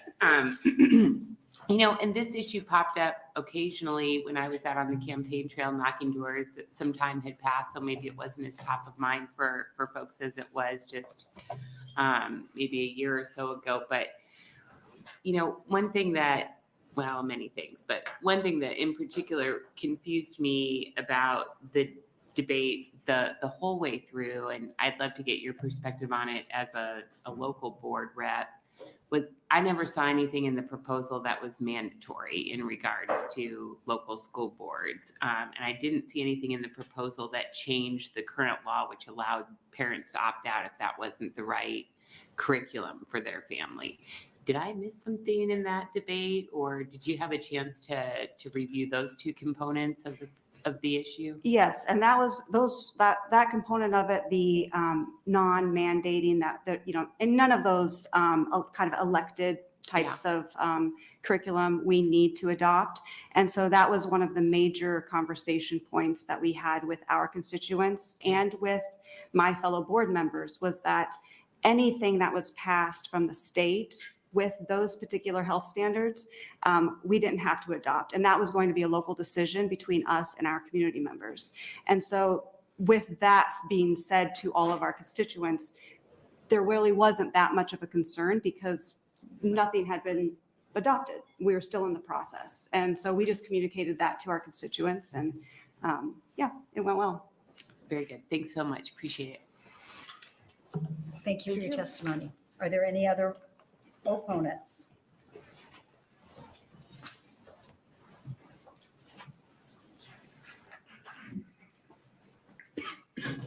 Welcome. Thank you. Good afternoon. My name is Patty Gubbels, P-A-T-T-I-G-U-B-B-E-L-S, and I serve as the president of the Nebraska State Board of Education. On behalf of the State Board of Education, I am here today sharing our opposition to LR 24CA, LR 28CA, and LR 29CA, which would all alter the educational decision-making structure in our state. Nebraska's system of education governance includes 8 State Board of Education districts with 1 board member elected from a nonpartisan ballot from each district. The board is the policy forming, planning, and evaluative body for the state school program. A few specific examples of board responsibilities are appointing the commissioner, adopting regulations, instituting an accountability system, and accrediting public and private schools, just to name a few. Board member terms are staggered, so the board is never comprised of all new members. The current mean board member tenure is less than 3 years. There's no need for term limits. Not all states have education governance structures like Nebraska. Board members, depending upon the state, may be elected via partisan vote, nonpartisan ballot, be elected by local school boards, be appointed by the governor, or combinations thereof. Only 4 states do not have a state board of education. Although there are varying state education structures, our existing state governance structure is the right one for Nebraska for several reasons. First, the current structure preserves important principles of our representative form of government. Because our board members are elected by their district, they listen to citizen voices. Because board members are elected, they answer to the citizens who elect them. Additionally, a stakeholder survey with 2,600 responses from residents in 93 counties revealed respondents' desire to keep politics out of Nebraska education. Gubernatorially appointed commissioners of education or board members puts education policymaking into political hands. Appointed board members could be from one or just a few parts of the state rather than geographically representative. Additionally, with each gubernatorial election, the potential exists for political educational policymaking to whiplash the educational system. Finally, our government was founded on the principles of checks and balances to assure that no division of government becomes too powerful. Checks and balances relates to the branches of government, but it also applies in general. Our current structure preserves the balance of power between the unicameral governor and the people's representatives to the board. The absence of an elected state board of education tilts the power balance in favor of the executive branch and removes power from Nebraska voters. While our current state education governance structure is not perfect, it keeps some power for education decision-making with a body of regionally elected officials rather than in the hands of a few. Effective education governance depends on meaningful collaboration of an elected state board of education, a commissioner, legislature, governor, locally elected school boards, and Nebraska stakeholders. We look forward to deepening these relationships to ensure that all Nebraskans are learning, earning, and living. Thank you. Thank you for your testimony. Are there any questions? I have several. Senator Conrad. Thank you, Senator Sanders. Thank you, President Goebbels. Goebbels? Did I get it? Goebbels. Okay, very good. I was just wondering if you could provide us with some more information about the stakeholder survey that you referenced in your testimony. Was that like conducted by a polling firm, or was that like an online survey that Department of Ed did? Or I was just interested to learn more about that. That is the stakeholder engagement survey that we hired for our commissioner search. Consultants. They put the survey together. It was an online survey distributed throughout the state of Nebraska. We've just recently gotten the full results of that survey. So the board in full has not gone through. We looked at, as a search committee, preliminary results, but we will be looking at the final results. But even in the preliminary results, it came in loud and clear. When the question was posed, what are the challenges a commissioner will face, or what do you believe education should be in Nebraska? Not having politics as part of education was the #1 response. I believe that. Yeah. Thank you so much for sharing more information, and perhaps other members of the committee might be interested in learning more about some of those responses. It sounds like fresh data that might be relevant to a lot of different conversations. And then, the last thought that I'll just leave you with, because I think that it's kind of at the heart of this issue. And I know that you were in elected office, I think, during the most recent health standards study, is that, in talking to colleagues, including Senator Albright and others on this committee and beyond, and talking to parents across North Lincoln, the common thread that I see underneath all of it, and that I know each board member on the state board holds true as well, is that it's a sincere desire to protect and help and support kids. Sure. I think that's absolutely unquestioned. Again, where it would break down for me in talking to people, and I'd explain, this isn't a mandate, your parents' rights are totally balanced here, and they have a right to opt out, but they don't have a veto power over what my kid can learn, right? Kind of situation. And I had so many constituents that would just say, well, what are we fighting about? Why are we fighting about that if that is in fact the current law? And I think, when we ratchet up rather than de-escalate some of these hot button issues, it does a disservice to our public discourse and trying to find solutions to things that we do have challenges in regards to: teacher recruitment and retention, education funding, non-discrimination, et cetera. So I'm happy to give you a chance to respond to that if you want to, but I think that two things can be true at once. We can be really proud of our public schools, and we can recognize there's room for improvement. Absolutely. I'm not sure which part of that. Any or all. It's an open forum. I want to respond to all of it. I guess the first thing I would say is that as a state board, we have regulatory responsibilities and we have service responsibilities. The regulatory responsibilities are those that are directed to us by the legislature. Our service responsibilities are those that hit at more of what I'm hearing in your response is what can we provide schools to help them help children in all ways possible? Academically, social, emotionally, physically. We really believe that education is education of the whole child. So a number of the things that the state board does and supports through NDE's work are service-oriented programs. So that's the first thing I think I want to say. And certainly that with health education is not mandated regulatory. I mean, it's not part of state statute, but we have standards for world languages. We have standards for fine arts.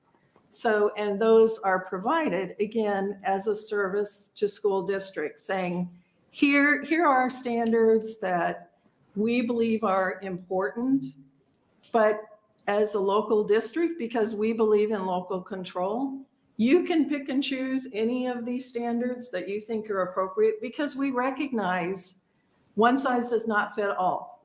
And in Nebraska, we all know that we have very diverse school systems throughout our state. So by providing an opportunity to say, here's a place for you to start with standards. You can pick and choose whichever ones you want. You have to have health ed standards, right? Schools have to have health ed standards. So with health ed, as with all of those other elected standards, pick and choose or make sure that you have your own, but you need to have them. Okay. Very good. Yeah, I think I have more to say, but I'll stop. No, that's very helpful. Yes, I'm sure it could probably fill a lengthy tome based on that experience that I think we all shared as engaged Nebraska citizens in regards to that process. And I know Senator Albright and others followed it very closely and are trying to think critically about kind of what learnings we can carry forward to make sure that there is perhaps a better process with more clarity next time a tough issue pops up. Yeah, and I guess just to respond to that, we did put the health ed standards development on hold, and part of what we followed that with is having an external evaluator come in to really look at the processes that we use, not just for health ed standards, but for all of our standards development and how we approach it, right? Tried to be as comprehensive with that review as possible. We don't have the results of that back yet, but what I will say is that I think as a state board, we're not in a rush to bring health ed standards back up.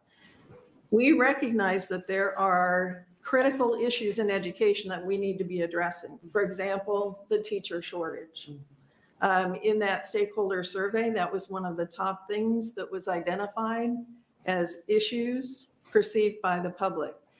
We are working on that. We've identified that as a short-term priority and are taking some steps, the first one of which was to repeal Rule 23, the praxis test.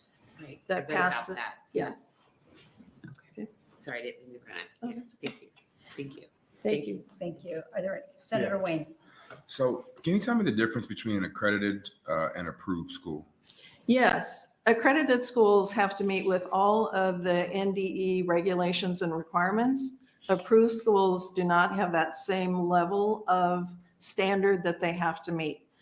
For example, approved schools do not have to meet all of the assessment requirements that accredited schools do. That's just one example. And so then in what ways is the state board, are private schools subject to state board regulations? Private schools are not, depending upon whether they are approved or accredited, right? They can be accredited if they choose to do that. They can go for approval if that's the direction they want to go. And so what The regulations would depend on whether they are approved or accredited. And so again, the difference between approved, I'm still not really understanding the difference between approved and accredited. The requirements to be accredited are, the standard is higher than it is for approval. And you can regulate the standard of approval too. Yes, I guess ultimately we could influence or consider the distinction between accreditation and approval.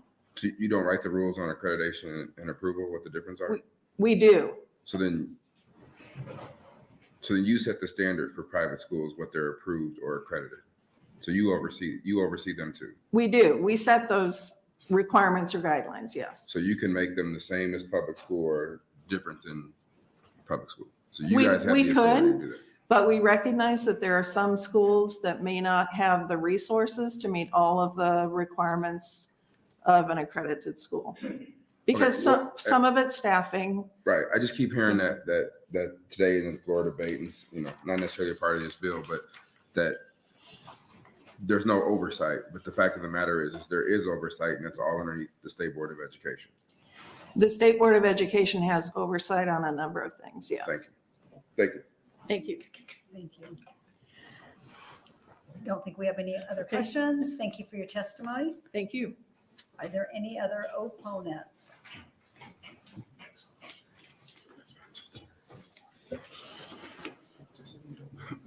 Welcome. Thank you. Members of the Education Committee, my name is Garrett Swanson, GARRETSWANSON, and I'm here on behalf of the Holland Children's Movement in opposition to LR 24CA. The abolishment of the State Board of Education and having those powers assigned to the governor would compromise a delicate balance of powers outlined in the Nebraska Constitution. Education policy should be developed based on the needs of the students in the community and not influenced by the political agenda of the particular governor or political party. If the governor controls the State Board of Education, it could lead to decisions that are based on political considerations rather than in what is best for the students and the state's educational system. This could result in a lack of transparency, fairness, and accountability in the education system. Furthermore, the State Board of Education should act as a check and a balance to the governor's power over the education system already. If the governor controls the board, there would be no independent oversight to ensure that the governor's policies are effective and in the best interest of the students. This could lead to a lack of diversity in educational approaches and a lack of accountability for educational outcomes. Ultimately, the State Board of Education should be an independent body that makes decisions based on what's best for students, teachers, and the community. If the governor controls the board, it could undermine this crucial function and lead to negative consequences for the educational system. The inherency for bringing this constitutional amendment forward was because of the need evidenced by a change.org petition. After reading this petition, Nebraskans that signed it cited the lack of accountability behind the State Board of Education for their reasoning in signing the petition. Simply abolishing the board and giving it to the governor does not solve the accountability issue. In fact, it makes it much, much worse.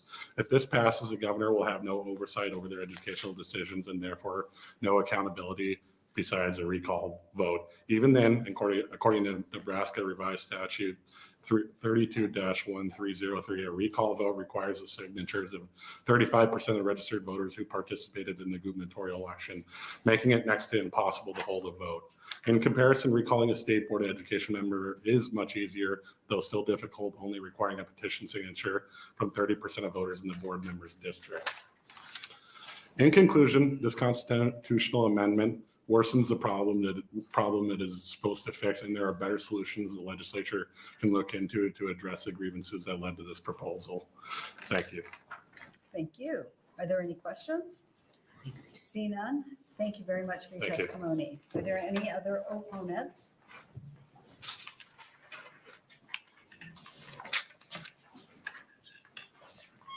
Welcome. Hi, Elizabeth Tegmeyer, ELIZABETH I'm a newly elected member of the Nebraska State Board of Education, and I'm here speaking on my own behalf and not for the board. Many Nebraskans were frustrated and angry with the board for a couple of years. The vast number of public testifiers each month illustrated their displeasure. A few of your colleagues testified, and I was recruited to run for District 7 by a state senator. The changes that the 2022 election made to the board infused voters with a sense of hope as they were able to make their desires and values heard through the election process and participate in a foundational aspect of our representative republic. Confidence and trust is being restored. I make this statement also based on the number of people we have seen in this calendar year of 2023 who are giving public comment and the topics that they are bringing to the board. In February, we had 2 testifiers, and they both spoke about dyslexia. In March, one person attended and spoke about the importance of the student-teacher relationship. Parents, grandparents, and citizens are watching the board, but they no longer feel they must attend and testify monthly. Constituents have contacted me with these comments. It feels like there's new energy in the room, and there was a process going on rather than just rubber stamping things. These observations are not limited to the public. I've had conversations with fellow board members. They have noticed the change in the dynamics of the board. The board is engaging in significant conversations with each other to address the issues facing education in Nebraska. Progress is being made. NDE staff are also enthusiastic about the energy and direction the board is taking. This was all accomplished through the election process. The current system works. We have engaged citizens and widespread participation, rather than abolish the board because it was proceeding in a direction that many Nebraskans objected to. Our processes are much better served by encouraging citizen action and involvement. In closing, removing the voice of the voter is not in the best interest of Nebraska students and parents. We need perspectives from across the state guiding the future of education. So I'm asking this committee to reject the constitutional resolution. Give our new board time to work together. Allow the representative process to play out, and don't silence the voice of the voter in Nebraska's education system. Thank you. Thank you for your testimony. Check to see if there are any questions. I see you brought your daughter today. I actually brought 2 of my children. Two of your Yes. children, The- okay. yes. Thank you. So they're also enjoying the process of Yes. government. Yes, thank you. Thank you for your testimony. Are there any other opponents?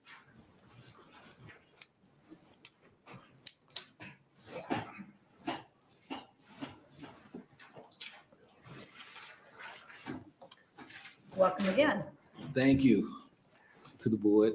I'm Dwayne Mays, DEWAYNE MAYS, and I live in Lincoln, Nebraska, and I'm representing the Lincoln Branch NAACP in opposition to LR 24CA, LR 28CA, LR 29CA.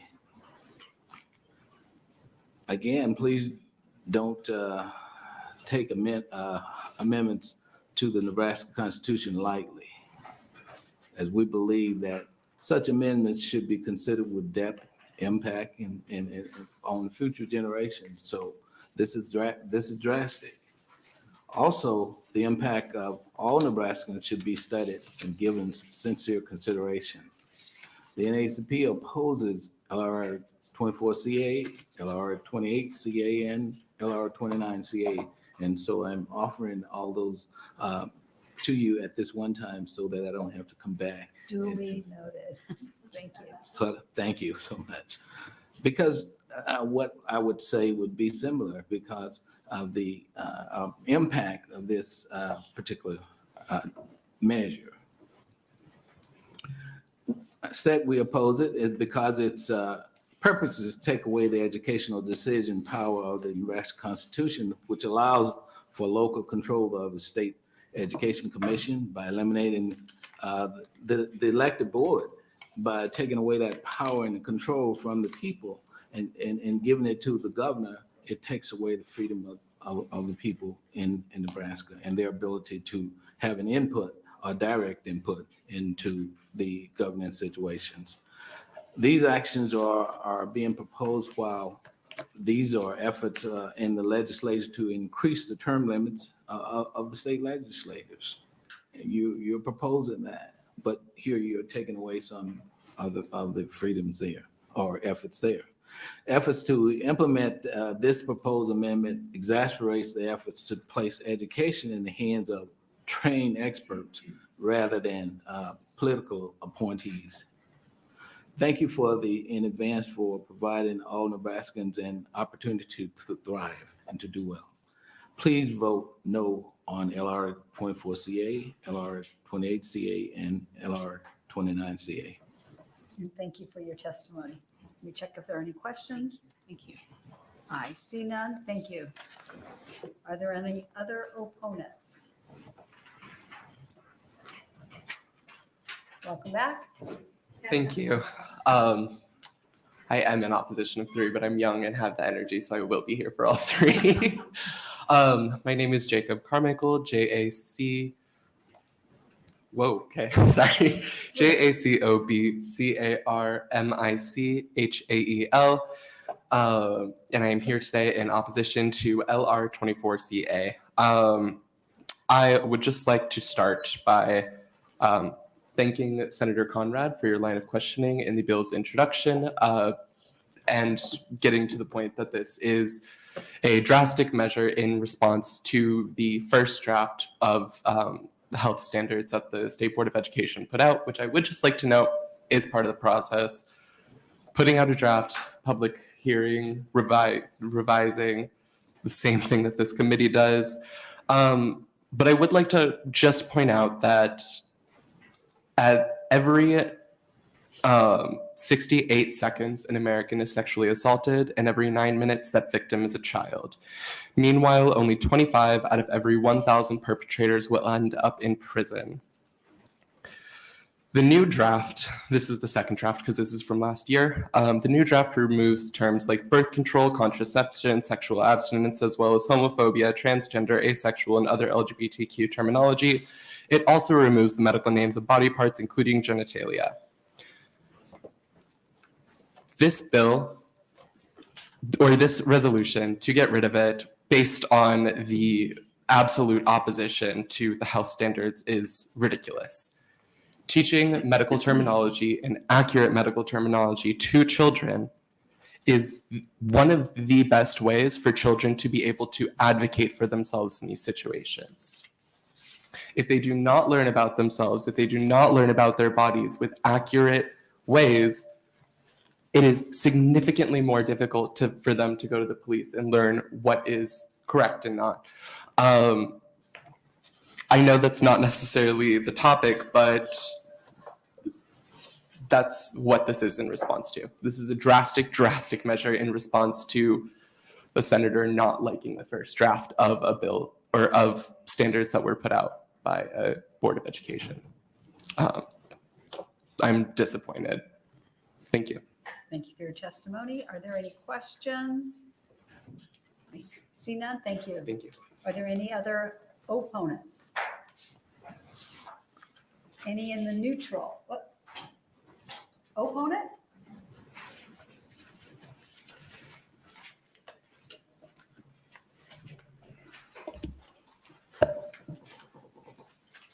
And welcome back. Thank you. I'm Shirley Niemeyer, SHIRLEYNIEMEYER, and I strongly oppose 24CA, proposed amendment to the Constitution, and I ask that this be included in the hearing records. And I'm going to talk about some of the discussion we've had here. A former governor talked about the removal and did remove 2 educational initiatives focused on race and social justice from a list of resources from this Nebraska Department of Education. So why and what are we afraid of? Our Constitution says we're all equal. And so thus we need to understand our complex history and our health issues. And so why did the State Board of Education revise the health standards, including lower grade levels? I can't say that because I don't know the discussion. However, this is my thinking. There is a need for health education at earlier ages than we have been educating. And I cite when children have children.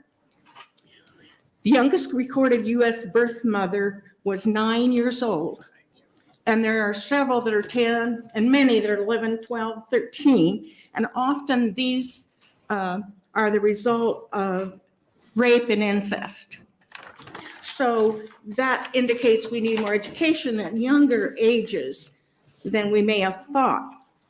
And the other issue that we need to talk about is people that are different that get bullied in school.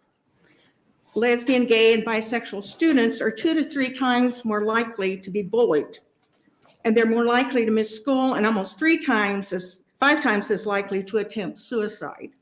The number is even higher for transgender people. And this was a survey of 15,600 high school students by the Centers for Disease Control. Another study found bullied lesbian, gay, and bisexual students reported higher levels of substance abuse and risky behaviors. So we have some problems and we need to address them. At what level? I don't know. But I think that the State Board of Education tried to respond to something they saw as a need of perhaps lacking in our history and our teaching about social policies and our historical perspectives. Wanted it maybe a little different, including more racial justice and historic information. And they wanted perhaps, and I'm just guessing, for younger children to understand their health issues and what was happening to them. And so, right or wrong, it happened, but it was an issue. We all make mistakes. And I don't know if that was a mistake. It was not, I don't think, because they pulled it back after they had input. So when we have input, we can make better decisions from a lot of people. And I thank you very much. Appreciate it. If there's any questions, I'd be glad to try to answer them. Check to see if there are any questions. See none. Thank you for your testimony. Okay, thank you. Are there any other opponents? Any in the neutral? See none. Senator Albright, would you like to close?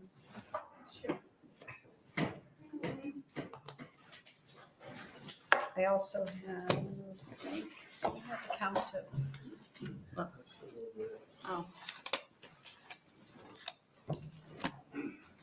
They're here somewhere.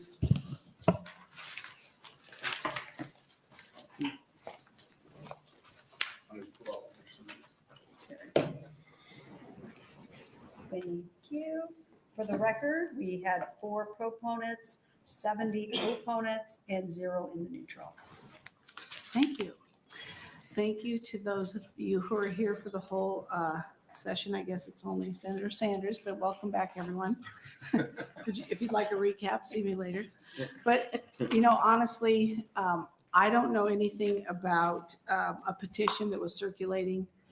I had this on my mind last year just because I was so frustrated with the fact that, I'm not so sure is it the State Board of Education or the Department of Education who asked who to put those health standards together. So when the health standards were introduced, and I was watching for the 2 years, all that was going on. And of course, it started in March, when we were in full swing, just like we are today, in session. And there's nothing that any one of us could have done about it. So yes, I was watching. Yes, I was trying to figure out who, when you have a Department of Education that does not have to answer to a governor, or they just go to our appropriations and ask for money. How much money do you need and what do you need it for? Most of the time, people have to be able to tell you what they need it for and what programs that they're going to be bringing. It was to me so completely out of line that I felt a need to switch from transportation, telecommunications that I served on for quite some time, to the education department, the education committee, so I could help myself wrap my head around what's going on. In my opening, I talked about all these different people that get to be a part of our educational process. And when I hear people come up and say that it is not our right as legislators to direct our Department of Education to do certain things, if they wanted those health standards in the magnitude that they had it all set up, that should have come to us. We should have been talking about it on the floor of the legislature and directing the Department of Education and/or the State Board of Education. If that's their wish, bring it to the floor of the legislature. We will put it in state statute, and we will have a very robust debate whether it should or shouldn't come based on the content that was in those health standards. And I don't see right now, I do not see health standards discussed in state statute. I see math, science, social studies, we have 5 subject matters that they're looking at. But it was an education. I appreciate the president of the State Board of Education, Ms. Google's, coming up and talking about the regulatory things that they do and the service things that they do. But I'm not quite sure. I would like to see that in writing for myself. What gives them the authority to do the things that they do? And do they have a budget that they are able to take care of and just haphazardly put these programs together? I just have a lot of questions, but I also listen to people throughout the state of Nebraska. I went to several of those meetings and I watched every one of them. And when you have that many people, and we have had a lot of people in this building this session, and this is a biennium, my eyes are going to be on this subject because I am about local control. But if local control, well, you can do it if you want to, but you don't have to. But if we pass it and you decide to make it mandatory, guess what? Local schools, you will be doing what they're going to ask you to do. So I, as a legislator, feel that I have a responsibility to the people of Nebraska, not just my district, but all over the state, to do the right thing for the children, the families, the teachers, all of our communities. So I will be continuing to ask for this with the Education Committee to kick it out. And I will still continue to look into why I feel so strongly about it. But the governor oversees a lot of different agencies. I just don't understand why he doesn't oversee the Department of Education. So with that said, I'd answer any questions. Thank you, Senator Albright. Are there any questions? See none, this closes our hearing on LR 24CA. Thank you. We'll now regroup.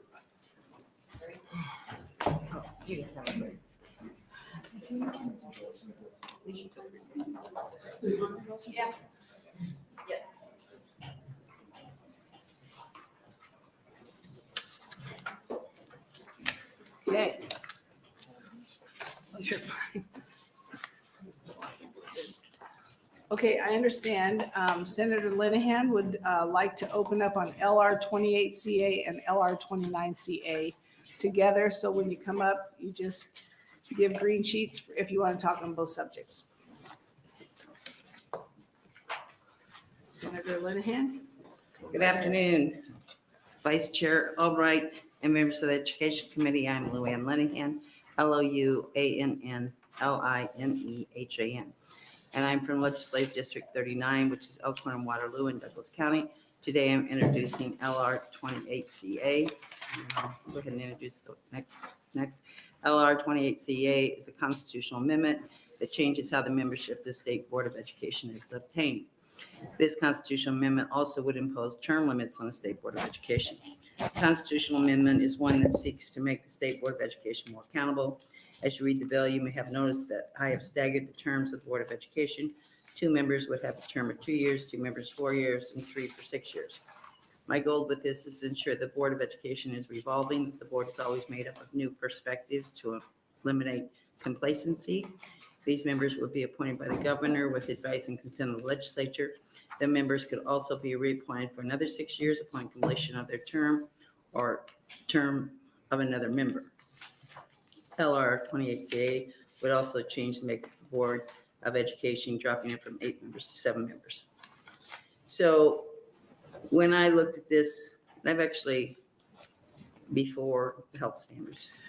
So Blueprint of Nebraska did a study of education, which kind of got buried somewhere after they, so we got pages today.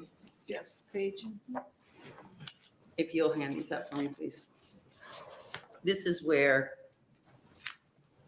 I said we gotta do something. Because this is the flow chart of how K through 12 education system works. And I am a big believer in flow charts that make sense. This one does not make sense to me. We have so many elected officials overlooking public education. And they're disconnected, right? So if you look at it in the top left-hand corner, you have the legislature, which appropriates money. And then the governor signs off on it.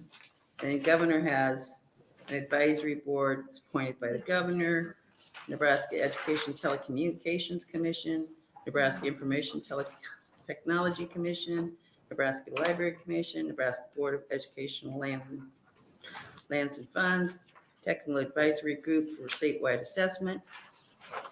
Then you go over to the elected State Board of Education, which to your point, Senator Albright, I don't think they're supposed to be policy people. That's not the way I read it, but I'm not an expert.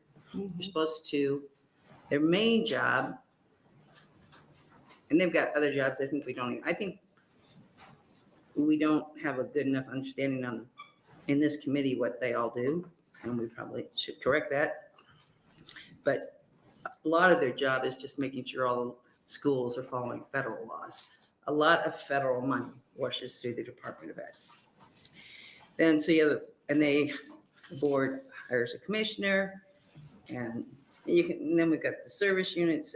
I don't know. I look at this flow chart and say, okay, this is silliness.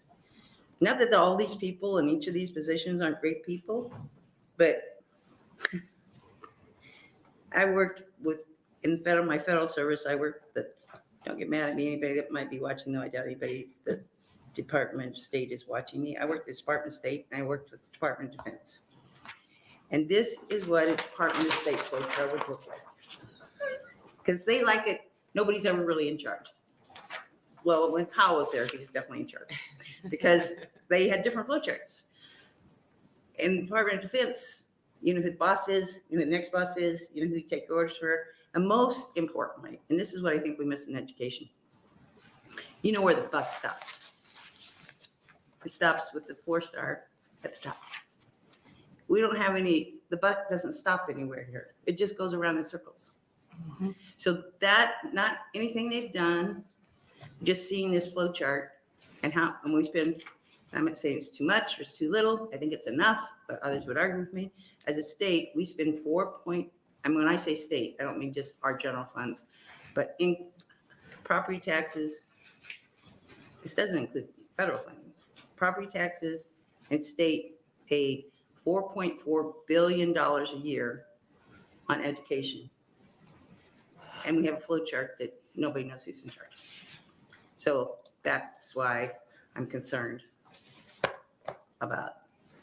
And we're like one of maybe 2 states in the whole country who have unelected, everybody's elected on the board.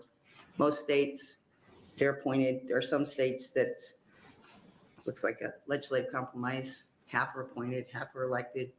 I mean, I think we should look, this is probably more an LR, I would think, than actually, well, it is an LR, but I mean, one we do over the summer, because I really think we need to address this. We all know we do not have enough coordination in Nebraska between our K-12 and our community colleges and our colleges, 4-year colleges. There's some coordination, but again, it's the governance over education, higher education looks very much like this chart. The buck doesn't stop. And yes, some kids are getting dual credit. Some kids are getting dual credit for free. Some children are having to pay. There's not enough dual credit teachers. Now we have when it comes to higher education, we're going to have fewer students. Everybody in the country knows we're going to have fewer students. So they're all going to be not fighting, but in competition for the kids. I think we're probably not doing as good as we could by our children because we don't all sit in the room. We have coordinating commissions, but they have no power. Department of Ed, the power is right here. We pick up the bill. Now, some of them have property tax authority, so they have that power, but none of them can really survive without state funding. Okay, so the next one is very simple, constitutional amendment, LR 29, would amend Article 7 to Section 1 of the Constitution and impose term limits on the members of the State Board of Education.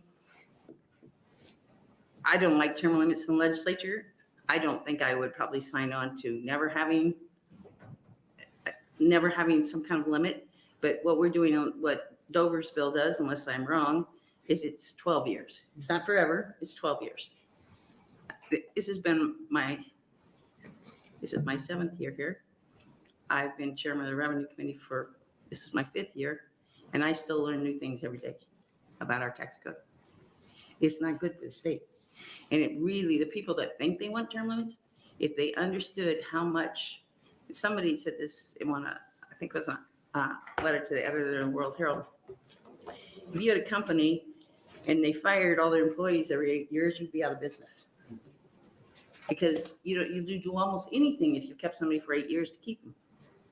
And here we're kicking them out the door. And it's not that they can't get kicked out of the door. We all have to go for reelection. So anyway, I know.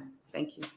Thank you, Senator Linehan, for opening on LR 28CA and LR 29CA. I guess no questions, so we'll move right on. Did you want to I'm sorry. We knew where to find her. A long day. Okay. Thank you. And would you like to ask any questions? Committee? Do you want to hear from others, and you'll stay for closing, right? Around for a little bit. Are we going to ask for witnesses? Well, of course. Okay. Proponents? Yes, I'll be here for Yes. Proponents and opponents and neutral. Yes. So start with proponents. Do we have any proponents wishing to speak to either LR 28CA or LR 29CA? Seeing no opponents, do we have anyone seeing no proponents, do we have any opponents who would like to speak?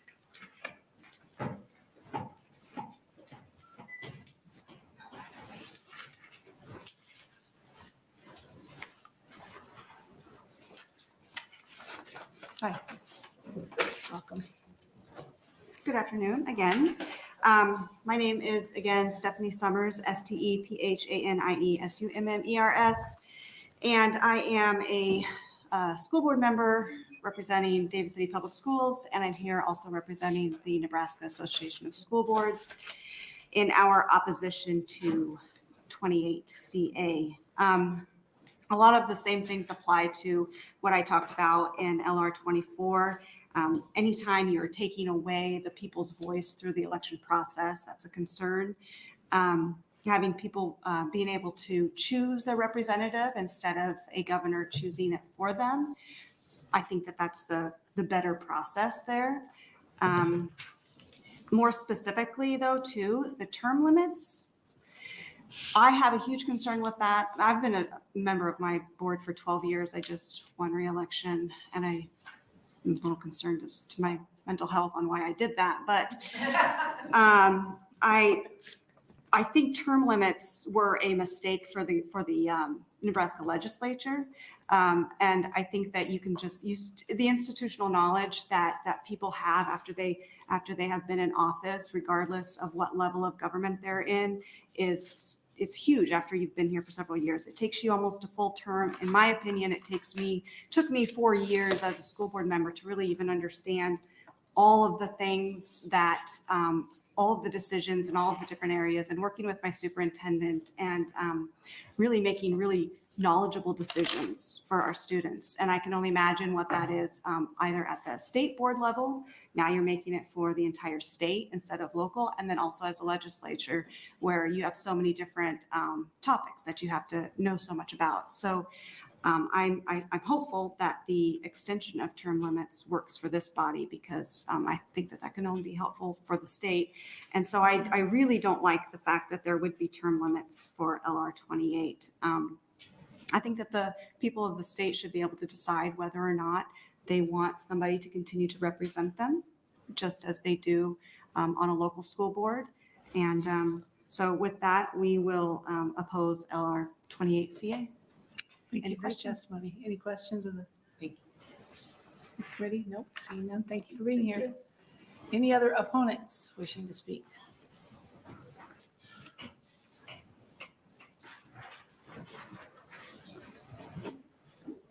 Hello. Hi. Normally, when I testify multiple times, it doesn't go this quickly. Good afternoon. It's also not normal. Vice Chair Albright and members of the Education Committee. My name is Jacob Carmichael, JACOB CARMICHAEL, and I am here today in opposition to LR 28CA and LR 29CA. I was going to talk a little bit about LR 29CA and term limits, but I feel like one that's been covered in two with what Senator Linehan talked about in her opening, I'm a little confused why it's being proposed. So I'm just going to talk about 28. Once again, this is in response to the health standards. I have no confusion about that. The State Board of Education, for one, is sure one of the only elected bodies in the country, but Nebraska has really high test scores in comparison to the rest of the country. So if we're going to compare apples to apples, maybe we should look at that correlation as well. Also, this is just a personal one, but I read through the list earlier of the many of the oppositions to the first bill, and even Senator Ricketts now, but Governor Ricketts at the time, opposition to it based on the teaching of gender identity. This is just a sad erasure of LGBTQ people from Nebraska, treating us as not age appropriate. And I've said that multiple times before this committee, multiple times before other committees, but I'm tired. I know multiple people whose lives could have been saved by appropriate health standards and appropriate teaching of these issues when they were dealing with these feelings. It could have saved me a lot of pain and hurt. And I know so many other people who had those same experiences, who were hurt badly, and left this state because of it. Appointing members of the state board will just exacerbate those problems. And not understanding something or it being confusing is not the proper response to that. Is, oh, let's just get rid of it completely as a knee-jerk response to some standards that we didn't like.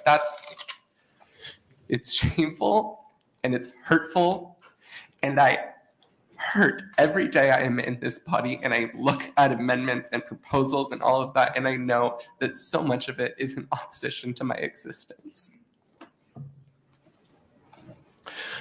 I would just like you to really consider your reasoning for these bills. Nothing exists in a vacuum. Consider where this came from and consider who it's actually affecting. Thank you. Thank you, Mr. Carmichael. Any questions for the committee? Seeing none, thank you for being here. Any other opponents wishing to speak?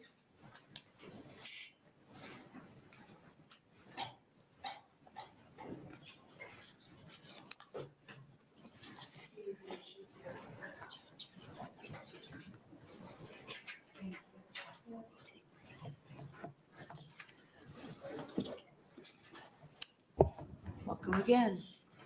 Hello. Thanks for being here. Honorable Senators, thank you. And I strongly, Shirley Niemeyer, SHIRLEY, NIEMEYER. And I strongly oppose 28CA proposed amendment to the Constitution. An appointed official is someone who's chosen by some higher authority, and in this case, one person. Will this bill result in representation of the people or just one predominant party? Some states have 4 Democrats, 4 Republicans, and an independent as part of their regulations. I don't think this sounds like it will. So why are we trying to change the State Board of Education and schools and universities to be under the control of the governor through an appointed board? This is top-down government, not local control and elected representatives. And I have to say, some of the bills that I've been reading, I've read a lot of them, some of the bills introduce this appear appear to me to be about controlling public schoolish education with one line of thought, or the ruling party's values and goals and personal choices about books and religion and what should or should not be taught. Millions are proposed to go to nonprofits or parochial schools, and this will likely reduce funding for the public schools. At the same time, we have legislation that is saying we're going to do away with property taxes, and we're going to do this, and we're going to go down to just retail sales tax. And all of this is coming in. If it all happens in 1 year, we're going to have chaos, I believe, in trying to get this all together in the system. I really think it would be difficult. The attacks, and it bothers me that some people, I'm not talking about you, some people are attacking the schools, the teachers, and what should or should not be taught. And it's very detrimental to the teachers, because they're leaving the profession because of not only student behavior, but parental lack of support or parental behavior, lack of money, the stress. My sister, when she finished with teaching, her blood pressure dropped about 100 points. No kidding. And, you know, that was difficult, and she felt better. It's very stressful to be a teacher. I'm not teaching now, but it's extremely professional, and now we add more regulations that they're supposed to help this children and this children, every child's needs. And my thinking is parental support in helping that child go to school ready to learn and ready to behave and excited about learning. Now that's difficult for some challenged children. I know that, but I don't think we're putting a lot of pressure on our teachers in public schools, when in fact, I think the parents also need to be stepping up to support and do everything they can to make that child and help that child be ready to learn at any age. And I appreciate that. Thank you so much for listening. I appreciate that. Thank you for your testimony, Ms. Niemeyer. Any questions? Seeing none, thanks for being here today. Any other opponents wishing to speak? Seeing none, anyone in neutral? Seeing none. Okay, so LR 28CA is, we have 3 proponents, 49 opponents, and 0 in neutral. And 29, LR 29CA has 9 proponents, 11 opponents, and 1 in neutral. So if you'd like to waive, or just would you like to Yes, waive. Senator Linehan is waiving closing. So that would be the end of our Education Committee hearings today. And thank you all for being here.